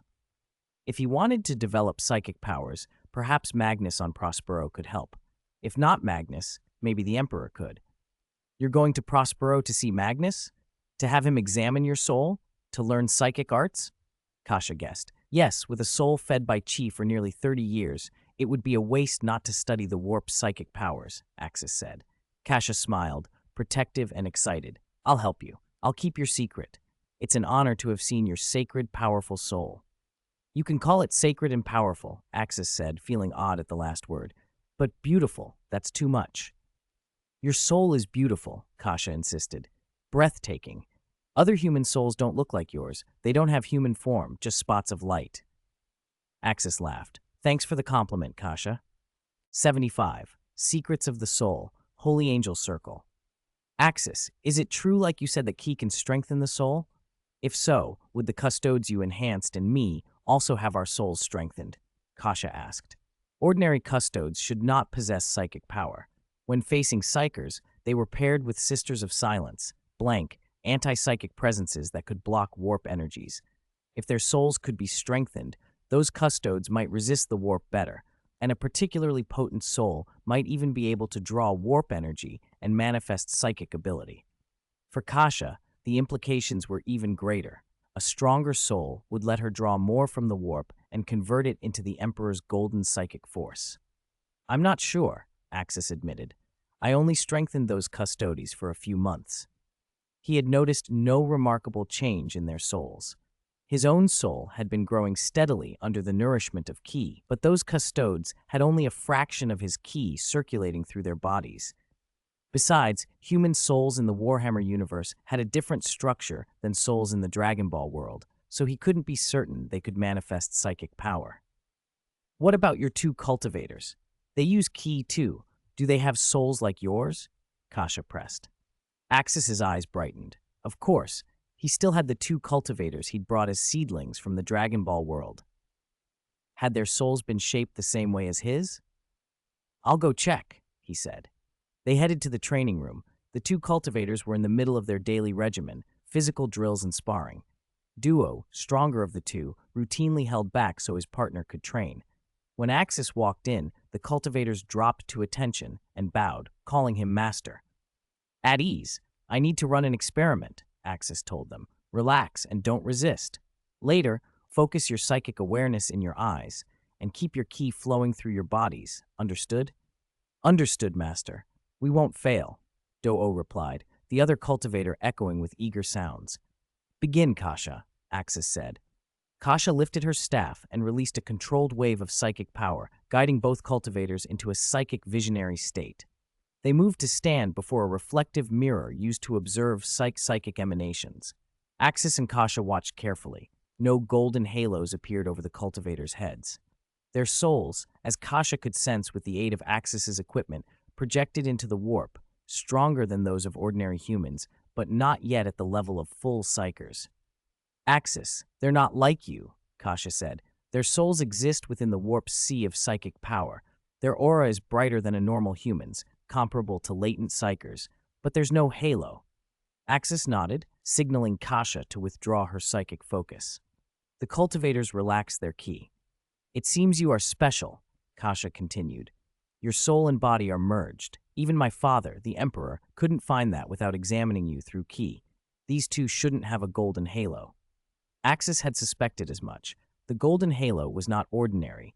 It radiated a sanctity unlike the chaotic stench of the warp. "I have two hypotheses why their souls aren't like mine," Axis said as they left the training room. "First, ki can strengthen the soul, but the process is slow. Second, these two were born less than a month ago. Their souls, while stronger than ordinary humans, haven't had time to develop into anything like my halo.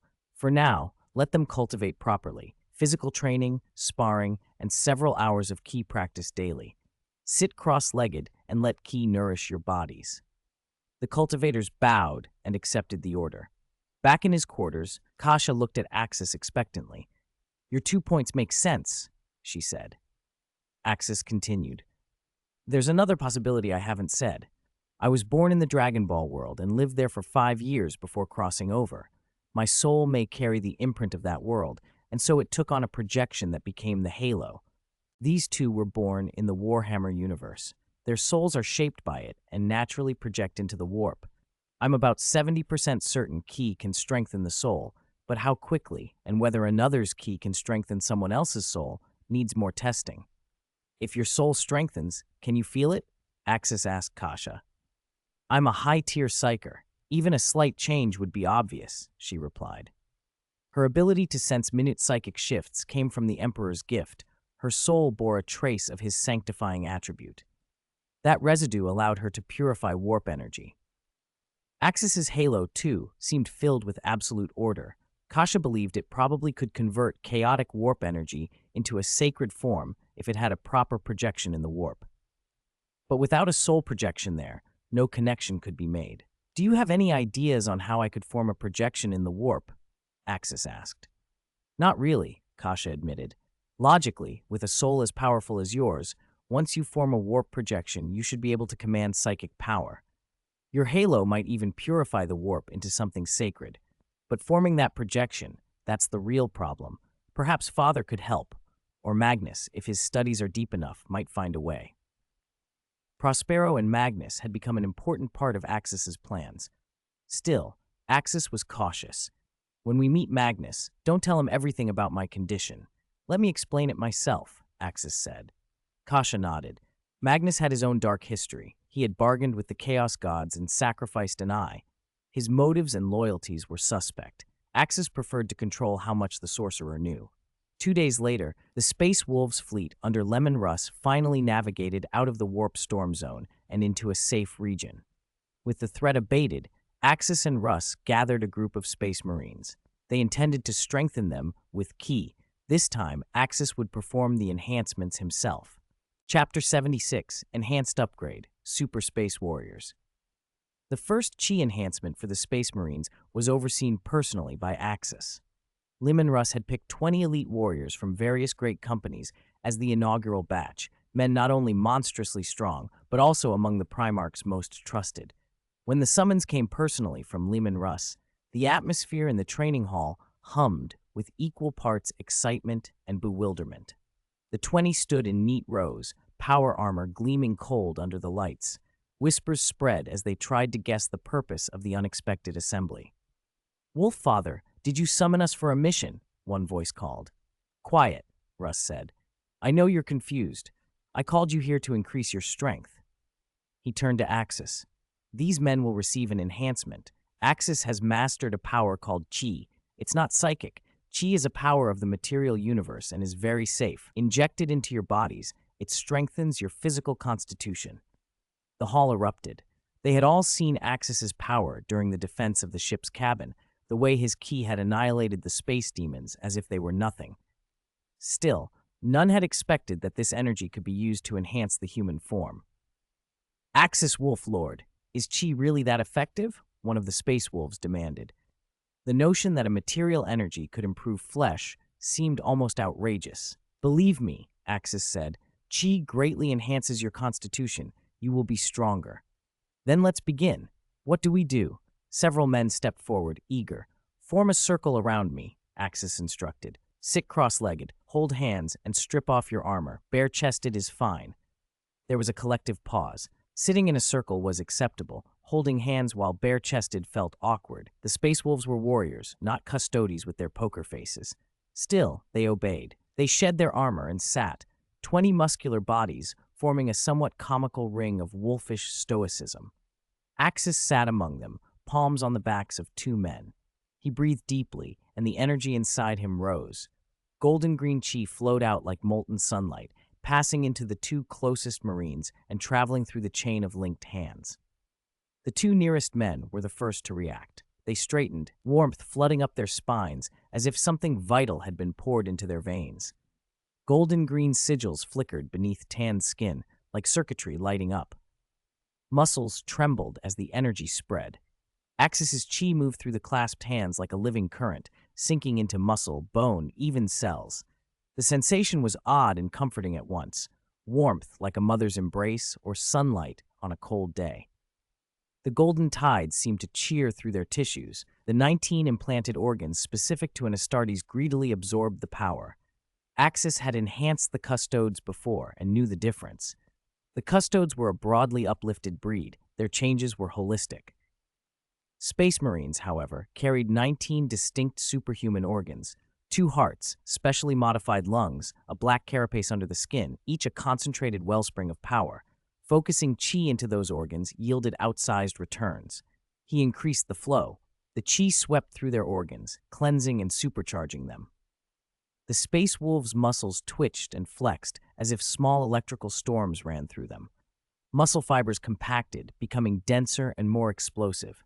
Bone density rose until their skeletons took on an almost adamantium quality. After 3 hours, Axis drew his hands back. The first day of enhancement for 20 warriors was complete. "I feel it. My strength's up and everything feels right," one man said, "like soaking in a warm spring after a long hunt." "It's not just power," another added. "My hearts, they beat stronger." "Try it out," someone suggested, and the room answered with laughter. Russ grinned. "As children of Fenris, testing each other is good for camaraderie so long as none of you dies." In short order, the 20 tested the change in the way Space Wolves know best. Fists and feet flew. The training hall filled with the shouts and grunts of a friendly, vicious brawl. Axis took the chance to test them with a combat power detector. The device beeped. The readout registered 85. Their baseline combat power had been around 70 to 75, so the enhancement had added roughly 10 points. These Astartes were no longer average. With all 19 organs augmented, they were effectively super Space Marines, their strength elevated by roughly 20%. "The effect exceeded expectations," Axis told Russ, "but my speed is limited. I can only enhance about 60 men alone in a day. At that rate, completing the whole chapter will take years." Russ considered this. "Then we'll use helpers," Axis smiled. "2 cultivators working undercover, and we can speed things up." With Russ's approval, they brought in 2 assistants. Using Axis alongside the 2 cultivators, each working in concert, they pushed the day's total higher. 80 men were enhanced by the end of the first day. It was a promising start. The next day, 2 strange devices appeared in the training hall. The Wolf Warriors were instructed to slide their arms into the contraptions to receive chi. Unknown to most, 2 cultivators were hidden inside, channeling chi to each Marine according to Axis's guidance. Unlike Axis, a cultivator could only handle 10 Marines at a time, and each cycle took 6 hours. With Axis and the 2 hidden cultivators working in shifts, the enhancement program accelerated. Over the next month and a half, they converted about 1/3 of the ship's Space Wolves into Super Space Marines, roughly 7,000 warriors aboard the Gloriana-class battleship. Most of them now registered combat power in excess of 85.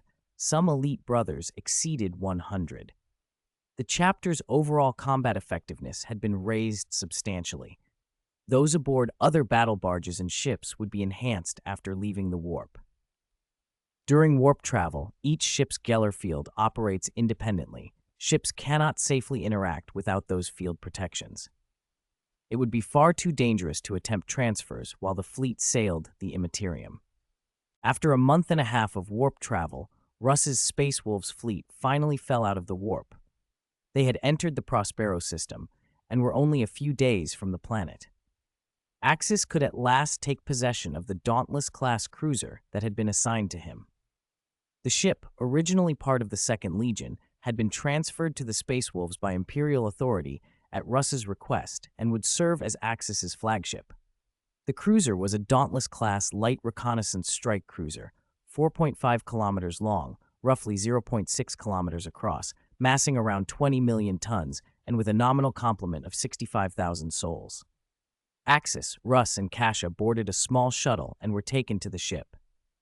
Great Gene Seed Primarch and Axis Wolf Lord, I salute you both.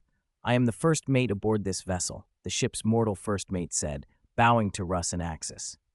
He had already received orders from the Imperial Navy informing him the vessel was being transferred to the 6th Legion. Russ waved away the formality. No need. Give us the report on this cruiser. Russ planned to use Axis's ship as the nucleus for a new great company. 900 fresh recruits from Fenris, plus 100 veterans transferred from other great companies, would give Axis 1,000 men. A Dauntless-class cruiser was hardly ideal for housing so many Astartes, but it would have to do for the time being. The first mate straightened and began his presentation with pride. This cruiser is named Wayfarer. She's a Dauntless-class light reconnaissance strike cruiser, built for extended operations away from fleet support. She carries ample fuel and supplies and is capable of independent sorties lasting months. Her void shields and turret armor are lighter than a full-sized cruiser's, roughly half in strength, but she makes up for that with superior speed and assault capability. Her maneuverability rivals that of a sword-class frigate. She's heavily armed for a vessel of her class. The bow mounts powerful lance weapons capable of threatening larger warships. Both flanks carry macro-cannon batteries that can shred through enemy frigates. The bow lance can be swapped for torpedo tubes to add heavy ship-to-ship punch.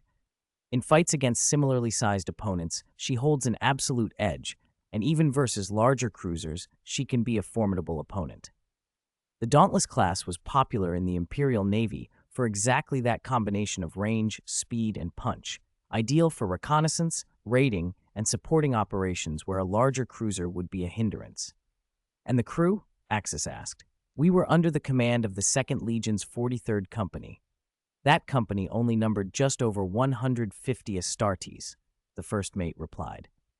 If you bring more Marines, I can expand their quarters by reclaiming sailor accommodations, but at best the ship can be adjusted to host about 400 Astartes. Space Marines required more space and supplies than mortal sailors, and their weapons and equipment consumed storage and handling capacity. Even at maximum modification, this cruiser could realistically support only around 400 Astartes. Russ leaned forward. What about the ship's mortal complement? How many sailors and naval crew remain? The Wayfarer's original complement was 65,125, the first mate said. Roughly 40,000 were sailors and 20,000 were Imperial Navy crew. But our recent engagements with the Raiden cost us dearly. The Navy crew aboard this ship was almost wiped out. Only about 2,000 naval combat personnel remain. The sailors, however, suffered much lighter losses and still number over 40,000. We also have over 100 tech priests from the Mars Mechanicum, several hundred Mechanicum auxiliaries, and several thousand servitors. Additionally, a scion of a navigator house, and that household's escorts, are aboard. His tone made the point. The ship desperately needed mortal crew to operate as a fighting vessel. Space Marines were powerful warriors, but the capital ship's weapons and systems required human sailors and Navy personnel to operate and maintain. Axis considered the figures. I could remove the 2,000 remaining naval crew once we reach Prospero, convert their cabins to Astartes standards, and make room for 1,000 Marines. No, the first mate said at once. Forgive me, Wolf Lord, but if there are no Imperial Navy personnel aboard, there will be no hands to run the lance banks, macro cannon turrets, torpedo tubes, and the rest of the ship's systems. Those weapon arrays require human crews. A single macro cannon can demand dozens, sometimes hundreds of trained personnel to operate and supply it.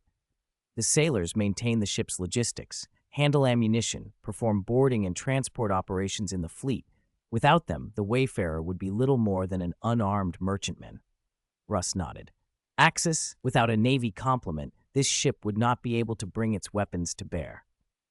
How many mortal crew are required to keep the Wayfarer combat ready? Axis asked. He wanted to minimize the number of mortals aboard, but not at the cost of rendering the ship useless. At minimum, the cruiser needs about 20,000 trained personnel to keep her weapons and systems at full operational readiness, the first mate answered. You could free enough cabins to house 400 Astartes by removing roughly 2,000 sailors and reallocating their shared bunks, but any more and we lose critical capabilities. Space Marine quarters were single rooms. Sailors slept several to a cabin. Even with ruthless reallocation, the Wayfarer simply didn't have the space or the support crew to comfortably host 1,000 Astartes. Russ made his decision. Axis, take 300 of the new recruits for now, and I'll transfer 100 veterans to you. You'll form a 400-man company to begin with. Recruit more slowly from Fenris, and when your Avenger-class cruiser arrives, you'll command both ships. Agreed, Axis said. From today, the Wayfarer is under your authority, Russ continued. I'll send 100 veterans over shortly. Once we reach Prospero, the new Fenris recruits will be transferred in stages, and I'll let you select them personally. Axis and Kasha formally moved aboard the Wayfarer. Under the first mate's guidance, they toured the cruiser and learned her strengths and limitations. Axis requisitioned a training chamber, 100 square meters inside his captain's suite, for personal drills. I could do without the navigator scion, Kasha said quietly. I can handle the navigator duties. You belong to the Emperor's emissaries, not the navigator houses. Axis replied. Keep the navigator aboard. One person and a small escort won't take much room, and it's better to have them. The next day, Axis returned to Russ's flagship to receive the 100 veterans. Almost every great company contributed 10 men. Though each veteran had served only a little over 20 years, a span that in the distant 40K era would seem young, by the standards of the Great Crusade era, they were considered seasoned. Brothers, Axis said, looking over the 100. Welcome to my squad. Welcome to my wolf pack, the 14th wolf pack. For the Imperium, for the Great Allfather, for Lord Russ, the veterans shouted in unison, striking their breastplates. Report to the Wayfarer, Axis told them. Familiarize yourselves with your quarters. From now on, you serve on that ship. He had also informed Russ that these veterans had not yet been subjected to the full augmentation and conditioning procedures, while with Axis, they could be enhanced when needed. The veterans saluted and boarded transports for the Wayfarer. Axis remained with Russ for the 2 days before Prospero, navigating safely within the system. They would make their approach together and then meet Magnus. Axis, Russ said one evening, from now on you are a company captain. Perform well. I intend to make you my deputy commander. Deputy Lord Commander? Axis blinked. I don't recall such a rank in the Imperium. A Primarch's adjutant is usually a first company captain, Russ laughed. If I say it exists, it exists. Consider yourself my deputy. Axis shifted the topic. Old man, why is Magnus staying on Prospero? Why is he not out with the Crusade? Magnus only recently returned to the Imperium and needs time to assemble his Astartes, Russ explained. Prospero has to be built into a manufacturing base capable of producing Legion-grade Astartes and the industries to support them. The planet where a Primarch is found becomes that Legion's homeworld. I stayed on Fenris 10 years and built the Wolf Forts before I launched the Great Crusade. Those years let us produce a generation of Astartes with the infrastructure in place. So Magnus will take his gene seed offsprings into the Great Crusade in 7 years? Axis asked. If the building and modification programs go smoothly, it could be sooner, Russ said. Ulrich Gilliman, for example, was ready in 7 years. Russ smiled. This will be my first time visiting another brother on his homeworld. Magnus was very excited to receive my message. He promised to give me a warm welcome. Axis couldn't help a twitch of amusement at that last bit. Magnus the Red welcoming the Wolf Lord with open arms was a conception far different from what later history would remember. But he said nothing. 2 days later, the Space Wolves fleet dropped into the Prospero system and arrived at the starport that was still under construction on the Sorceress world. 78. Enthusiastic Magnus, Psychic Prophecy. Magnus the Red, now known as the Lord of Prospero, was the Emperor's 15th son. In the years to come, after making the most costly psychic mistake in the galaxy, the young Magnus, who believed he had done nothing wrong, would become a daemon prince of the ruinous powers. He would come to be called the Crimson King, the King of Sorcerers, the Cyclops, the Red Demon. Prospero was a truly prosperous world, unusually tolerant thanks to its oldest colonists. Many of them were psychers rejected by wider human society, so the planet neither forbade the study of psychic arts nor the exploration of the warp. When Magnus first came to this world, he already possessed knowledge and power beyond human measure. Within a few years, he rose to supreme rule, the most powerful sorcerer on the planet. During that time, he enjoyed a closeness with the Emperor that no other Primarch, except perhaps one War Master, had known. Leman Russ's fleet had been ordered to dock at the starport under construction, and his space wolves remained aboard their ships. The Wolf King himself brought only Mr. Axis, Kasha, and a handful of Wolf Guard in a small landing craft to Prospero. The craft soon touched down in Tiska, the capital, where a young man 3.5 meters tall waited, staff in hand and bearing a wise, eager smile. When Magnus saw Leman Russ step from the craft, he greeted him warmly and threw himself into a huge embrace. The hardy Wolf King from Fenris returned the embrace with equal vigor, squeezing his somewhat slender brother until Magnus was gasping for breath. The gesture brought memories back to Russ. 3 years earlier, when he had met the Emperor, he had been embraced in much the same way. And for a moment, the long-lost family affection was almost overwhelming. "Hello, brother," Russ rumbled. "I am Leman Russ, son of Fenris, Wolf King. I am Magnus, King of Prospero, Lord of the 15th Legion.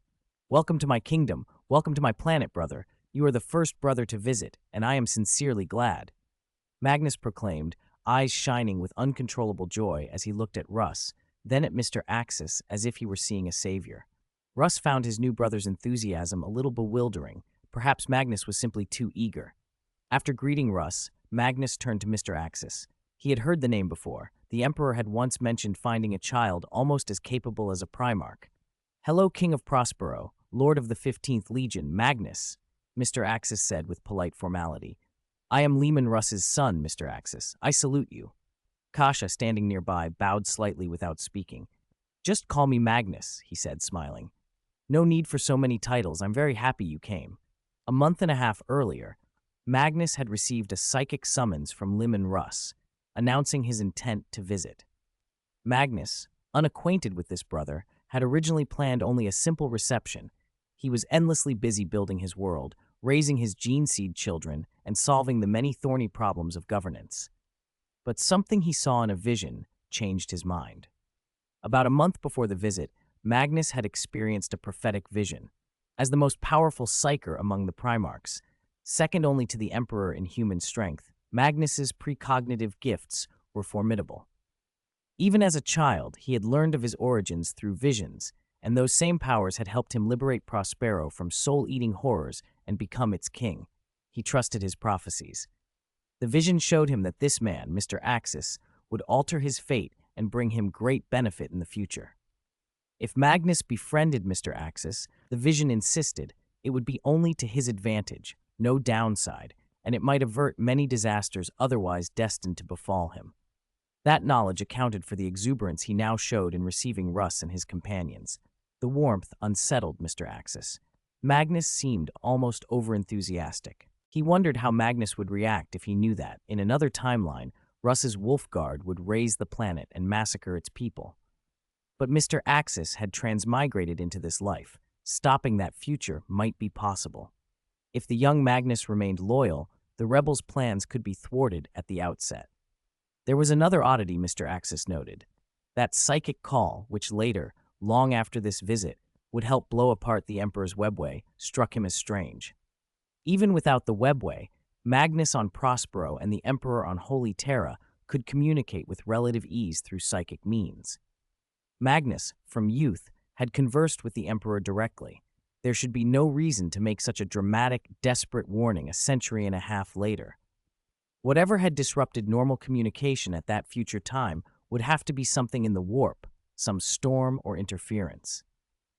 Mr. Axis suspected the hand of the ruinous powers, perhaps Tzeentch, stirring events and using Magnus's powers as a weapon against the Emperor. That would be consistent with the Shifting One's penchant for manipulation. "Come, brother, and Mr. Axis," Magnus said, taking the lead toward his palace. "I have prepared a grand dinner to welcome you to Prospero. Let me entertain you." As they walked, Magnus enthusiastically introduced Russ and Mr. Axis to Prospero's customs. Psyker culture was normal there. Many took pride in their gifts. The palace greeted them with warmth. At the banquet bowl, and dancers performed, musicians played, and one sumptuous dish after another arrived. "Make yourselves at home," Magnus urged. "I've prepared plenty of food. I know you two are big eaters." "Ha, that's true," Russ boomed. "Come on, Mr. Axis, another eating contest." "All right." Mr. Axis and Russ squared off and began to demolish the courses. An hour later, Russ, predictably, lost to Mr. Axis once again. Mr. Axis was born for eating contests. Russ had no chance. Laughing, Magnus asked the secret of his appetite. "Who knows?" Mr. Axis grinned. "Maybe I have a black hole in my stomach." "This kid is a monster," Russ said, leaning back with the discomfort of a man who had eaten too much. "When he was 5 or 6, I couldn't out-eat him." He vowed never to challenge him again. "You two have a good father-son relationship," Magnus said, smiling. Mr. Axis bowed politely. Prolat then returned to his seat beside Kasha. The brothers talked long into the evening, especially about the Great Crusade, which Magnus was eager to join soon. Russ told stories of his campaigns and described other Primarch brothers Magnus might meet. "I hear father is on a world called Baal, and another brother is returning," Russ said. "Yes," Magnus said, eyes alight. "I'll tell you a secret. This new brother is like an archangel." He had already learned of Sanguinius through psychic conversations with the Emperor. Like Magnus, Sanguinius possessed precognitive gifts. With proper cultivation, the angelic Primarch would stand among the Imperium's greatest psychers. Magnus wondered why so many Primarchs seemed reluctant to explore their psychic talents and had only a superficial grasp of the warp. "Kasha," Mr. Axis asked the woman at his side, "how does your psychic power compare to his?" Kasha sighed. "How to put it? If my psychic power is 100, this brother's is over 10,000. He's infinitely closer to father's strength than I am," she said helplessly. Meeting Magnus had made the gap painfully clear. She had once thought her own powers were strong, perhaps only modestly less than his, but in truth the difference was enormous, hundreds of times, perhaps more. Yet she also felt that her own psychic signature was more like the Emperor's in character. Magnus's was something else entirely. It felt as if, impossibly, he was touched by a god of the warp. She shook the thought away. "The Imperial truth said there were no gods," Mr. Axis nodded. Magnus's psychic strength was unmistakable. If anything, Magnus alone could one day substitute for the Emperor on the Golden Throne. Magnus, talking with Russ, suddenly turned and raised his goblet to include Mr. Axis and Kasha. With his far-reaching mind, there were few secrets on Prospero. He could hear psychic threads others could not. Kasha felt exposed. Fortunately, Magnus did not intrude into her mind. Had he probed, her true identity as the Emperor's daughter might have been revealed. Mr. Axis decided Kasha should be cautious with her powers on Prospero. Revealing an ability like the Emperor's might draw dangerous attention. After they had eaten and the last dancers left the hall, Magnus grew serious. He waved away the servants and said to Russ, "Brother, there is something I need your help with. My legion, my gene seed children, are having problems. I could use your assistance." "Has something happened?" Russ asked. "Tell me. I'll help however I can." Magnus's face grew grave. "My gene seed is different from yours. It can only be implanted into psychers. The better their psychic talent, the better they match my gene seed. But the success rate for transforming them has been horrifically low. In 3 years, I have only made a little over 100 Astartes, while more than 1,000 have undergone the surgery. The success rate is 1 in 10. These children are adolescents, the age that should be most suitable." The name that rushed into Russ's mind was the Thousand Sons. When the 15th Legion had been given to him, it had numbered fewer than 1,000, and compared to other legions, was already small. A 1 in 10 survival rate for gene seed maturation was unconscionable. Russ set down his goblet, baffled. For adolescent Astartes, the success rate should be close to 80%, even higher. 1 in 10 was absurd. How can I help? He asked. I don't know either, Magnus said, shaking his head. He wasn't lying. Though his sorcery had revealed the problem in part, he had no idea how to fix it. Large question marks seemed to hover over Russ's face. He stared at Magnus, incredulous. You asked me for help, he said, finding his voice. I agreed. But you tell me you don't know. How am I supposed to help? Surely you didn't mean you wanted me to go to Father for you. Magnus gave a faint, rueful smile. No, what I meant was Axis. Russ blinked. Of course, Magnus had been thinking of the little wolf cub. He had imagined that Axis's key might be able to do what no other remedy could, strengthen the body and blunt the warp's influence. Axis had never claimed Kai could raise the success rate of Astartes' surgical transplants, but perhaps it could. Lord Magnus, Axis spoke up from where he had been sitting, did you ever use a medical pod? If so, might it raise the chances of success? He had supplied the pod once before precisely to improve the odds for Astartes' modifications. Since waking, Axis had not kept close watch on the Imperium's progress and did not know whether the pod had been duplicated. Magnus stared. A medical pod? Russ cleared his throat. Axis's medical pod hasn't been successfully replicated, he said. So far, the Imperium has only reproduced a few energy weapons and the detection functions of combat power detectors. The medical pod remains a Dark Age device the Emperor could not copy. Axis's expression soured. The Imperium's fall had not been exaggerated. A single medical device, researched for decades and still irreproducible, Axis had expected more given how many artifacts he'd contributed from the Dark Age. The only other thing that had been reproduced at all, an energy weapon, was being produced at such a low rate that only captains and above could be issued one. The custodes themselves carried only a handful. Everything else, no progress. Russ looked at Magnus and spoke slowly. I'm sorry, Magnus. The medical pod is a Dark Age of technology device, Axis and I found on Fenris. It can heal seriously wounded people. Anyone who is not truly dead, it can generally save. But it's an Imperial secret. Axis telling you about it was a mistake. Magnus was stunned. He had not expected anything within the Imperium could significantly raise the odds of successful gene seed implantation. Yet, like so many Dark Age artifacts, it could not be reproduced. The Imperium had gathered many wonders in the Great Crusade, but few could be reverse-engineered.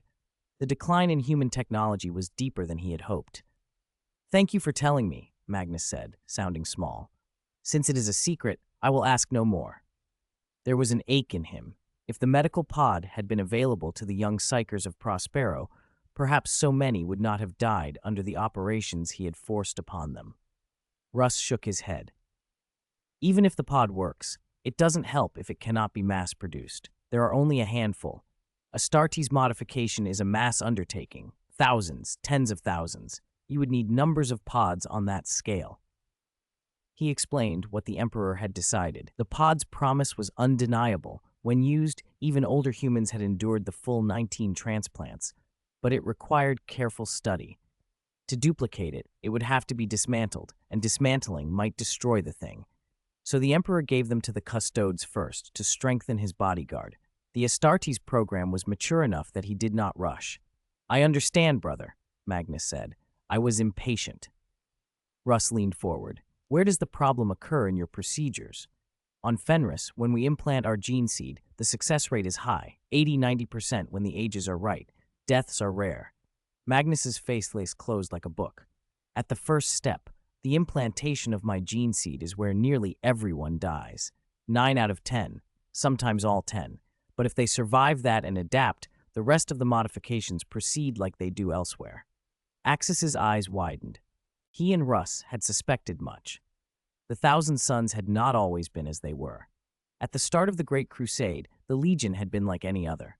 Within 5 years, warriors began to manifest psychic powers. Then a wave of degenerative physical mutations followed. The transformation was hideous for many. Some became monstrous, warped things. Those who survived the change emerged with far greater sorcerous might. By the time Magnus returned, he threw every resource at halting the degeneration, sacrificing even an eye, and nothing worked. Ahriman, the Legion's chief librarian, had devised empty shells and sorceries, but none could cure the cursed gene seed entirely. There remained the theory that the gene seed had once been normal and had been tainted by some warp corruption, a curse of the Chaos Gods. Those who endured the mutation became closer to Magnus in power and nature. Those who failed perished. Russ felt that sorrow as if it were his own. His progeny had their own curse, the wolf blood that could turn them into beasts, and he understood the helplessness Magnus carried. Russ had reached out for comfort, but found his hand frozen. Magnus was the most powerful of the Primarch Psykers. Most of the Thousand Sons bore psychic talent, some awakening late in life. Could Magnus's curse have a warp origin? Father forbade them probing the warp, but that had been before Axis came into their lives. After Axis was taken in, Russ's own latent psychic gifts had awoken. He had never used them. Father himself had told Russ that Axis's key could blunt warp corruption. If the Kai could be applied, perhaps it might temper the corruption in the gene seed. Perhaps it could be used at the point of implantation to give recruits a chance to adapt. Magnus, Russ said finally, if the deaths happen at implantation, we should try Axis's Kai. It can resist the energies of the warp during surgery. We could try to infuse some of that Kai into your gene seed or into the recruits during the operation and see if they can endure it. It might raise the success rate. Axis shook his head helplessly. The old man certainly had a knack for finding favors to ask, but Russ needed help right now, and if he could help, Axis would. The catch, of course, was whether Magnus's gene seed could be influenced by chi at all. If it couldn't, Axis had no other recourse. I've heard of chi as a form of energy, Magnus said. When I spoke with my gene father, he told me it is mysterious, rather like psychic power, and at present only Axis can wield it. It is mysterious, Axis agreed. Magnus gave no more detail. Russ, pragmatic as ever, proposed a simple test. Tomorrow we'll perform an implantation and have Axis present. We'll see whether it helps. All right, then I'll trouble you, my brother, and Axis. Thank you, Magnus said, nodding to both of them. After the banquet, Magnus had them quartered in the palace. He moved straight away to choose candidates for the operation. If Chi could raise the surgical success rate, it might also cure the flesh mutations that had devastated his legion. If the procedure could be made reliably successful, then perhaps the Thousand Sons would no longer slide toward the temptations of the warp. His gene father had warned him many times not to trust the lies of the warp, but Magnus had been approached by that blue bird man before his gene father ever found him. He had listened to the warning and distrusted the visitor, but the prospect of saving his legion had kept him searching for every possible solution. He was still standing in those thoughts when a man over 2 meters tall in red power armor strode in, carrying a staff of psychic design. Ahriman, the Legion's most potent psyker after Magnus himself, had come to the palace. A few days ago, my divination showed me a possible future, Magnus told him. My brother Leman Russ and his gene seed scion, Axis, can solve our problems. I invited them to learn more. Ahriman's voice was sharp. Gene Father, the flesh mutations of the Thousand Sons cannot be known to outsiders. I know, Magnus said quietly.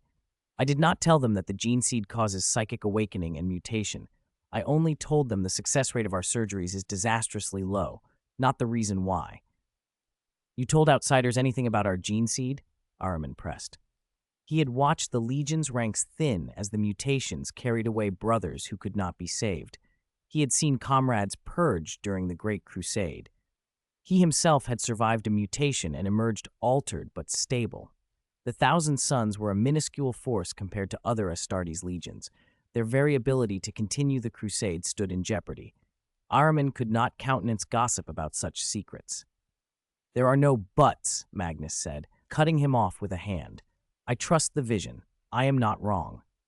Ahriman opened his mouth and then let out a weary sigh. He turned and left, his protest stifled by the Primarch's certainty. Axis, meanwhile, had not slept. He lay awake thinking through the possibilities.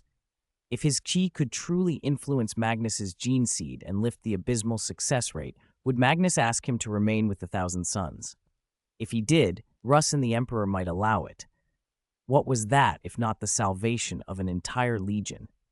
But staying beside Magnus was perilous. The Chaos Gods and that avian emissary had already fixed greedy eyes on the Primarch. Axis had no desire to be a target by association. If he did not stay, he could still use Magnus's blood to cultivate a cultivator of his own. What sort of cultivator would the magic pony's blood produce? Axis felt a strange excitement at the thought. Would such a cultivator awaken psychic power? Probably not. The cultivator grown from Russ's blood had shown no lycanthropic changes. Kasha, lying beside him, peered over. What are you thinking about? Nothing you need to worry about. I've figured it out. Axis kept his answer light. Is it about Magnus? Axis nodded once. Don't worry. Magnus is only asking for help, Poab. Whatever happens tomorrow, he won't make things difficult for us. Sleep then, Kasha said, but Axis pretended to sleep, and Kasha sighed. The night passed. At dawn, after a servant brought breakfast, Magnus led Axis, Leman Russ, and Kasha down to the palace's vast lower laboratory. An implantation was being prepared. The recipient was a nervous 12-year-old boy who fidgeted on the metal bench. Magnus stepped forward and laid a calming hand on the boy's shoulder, using his own psychic presence to steady him. Don't worry, child. I promise you'll be all right. Lord Magnus, the boy said, choking back his fear, I want to become your gene seed offspring. I will serve you well. Beside Magnus, Ahriman watched in his red armor, his psychic signature a potent, humming presence. Kasha leaned close to Axis and whispered, That boy is a psyker. The one next to Magnus is very strong too. Axis felt the tremor of power from Ahriman. The red-armored marine was only slightly weaker than Kasha herself. Magnus preferred to implant his gene seed into psykers. It yielded higher success rates. Ordinary human recipients implanted with Leman Russ's gene seed often awoke psychic potential, and Magnus hoped the opposite might be true here, that chi channeled into his gene seed could stabilize or direct the effects that had corrupted so many of his legion. Magnus led Axis to a sealed instrument. Small, pulpy protuberances floated in jars, gene seed grown from tissue extracted from the Primarch. For all their monstrous effects, the Astartes owed their superhuman bodies to these pieces of living organ. These are my gene seeds, Axis. I hope you can help. I'll try, Axis said. He moved close to the jar and poured his chi into the tissue. The gene seed, removed from a living host and kept in the instrument, reacted faintly to his energy, but not with the vivid responsiveness it had shown when it lay within a living body. Still, Axis focused, using his chi to cleanse the organic matter, to stabilize it as best he could outside of flesh. All right, he said finally. I have purified the gene seed in the vessel. Now I will put chi into the boy himself, and then you can begin the implantation. Magnus inclined his head. Thank you. Axis placed his palm lightly against the boy's forehead and let his chi flow through the child, nourishing and quietly bolstering his cells. A few minutes later, Axis withdrew and gave Magnus a brief nod. At the same moment, the Legion's apothecary lifted the sterilized container and withdrew the gene seed Axis had just cleansed with chi. The surgical instruments were already arranged. The room held a hush of expectation. The implantation was about to begin.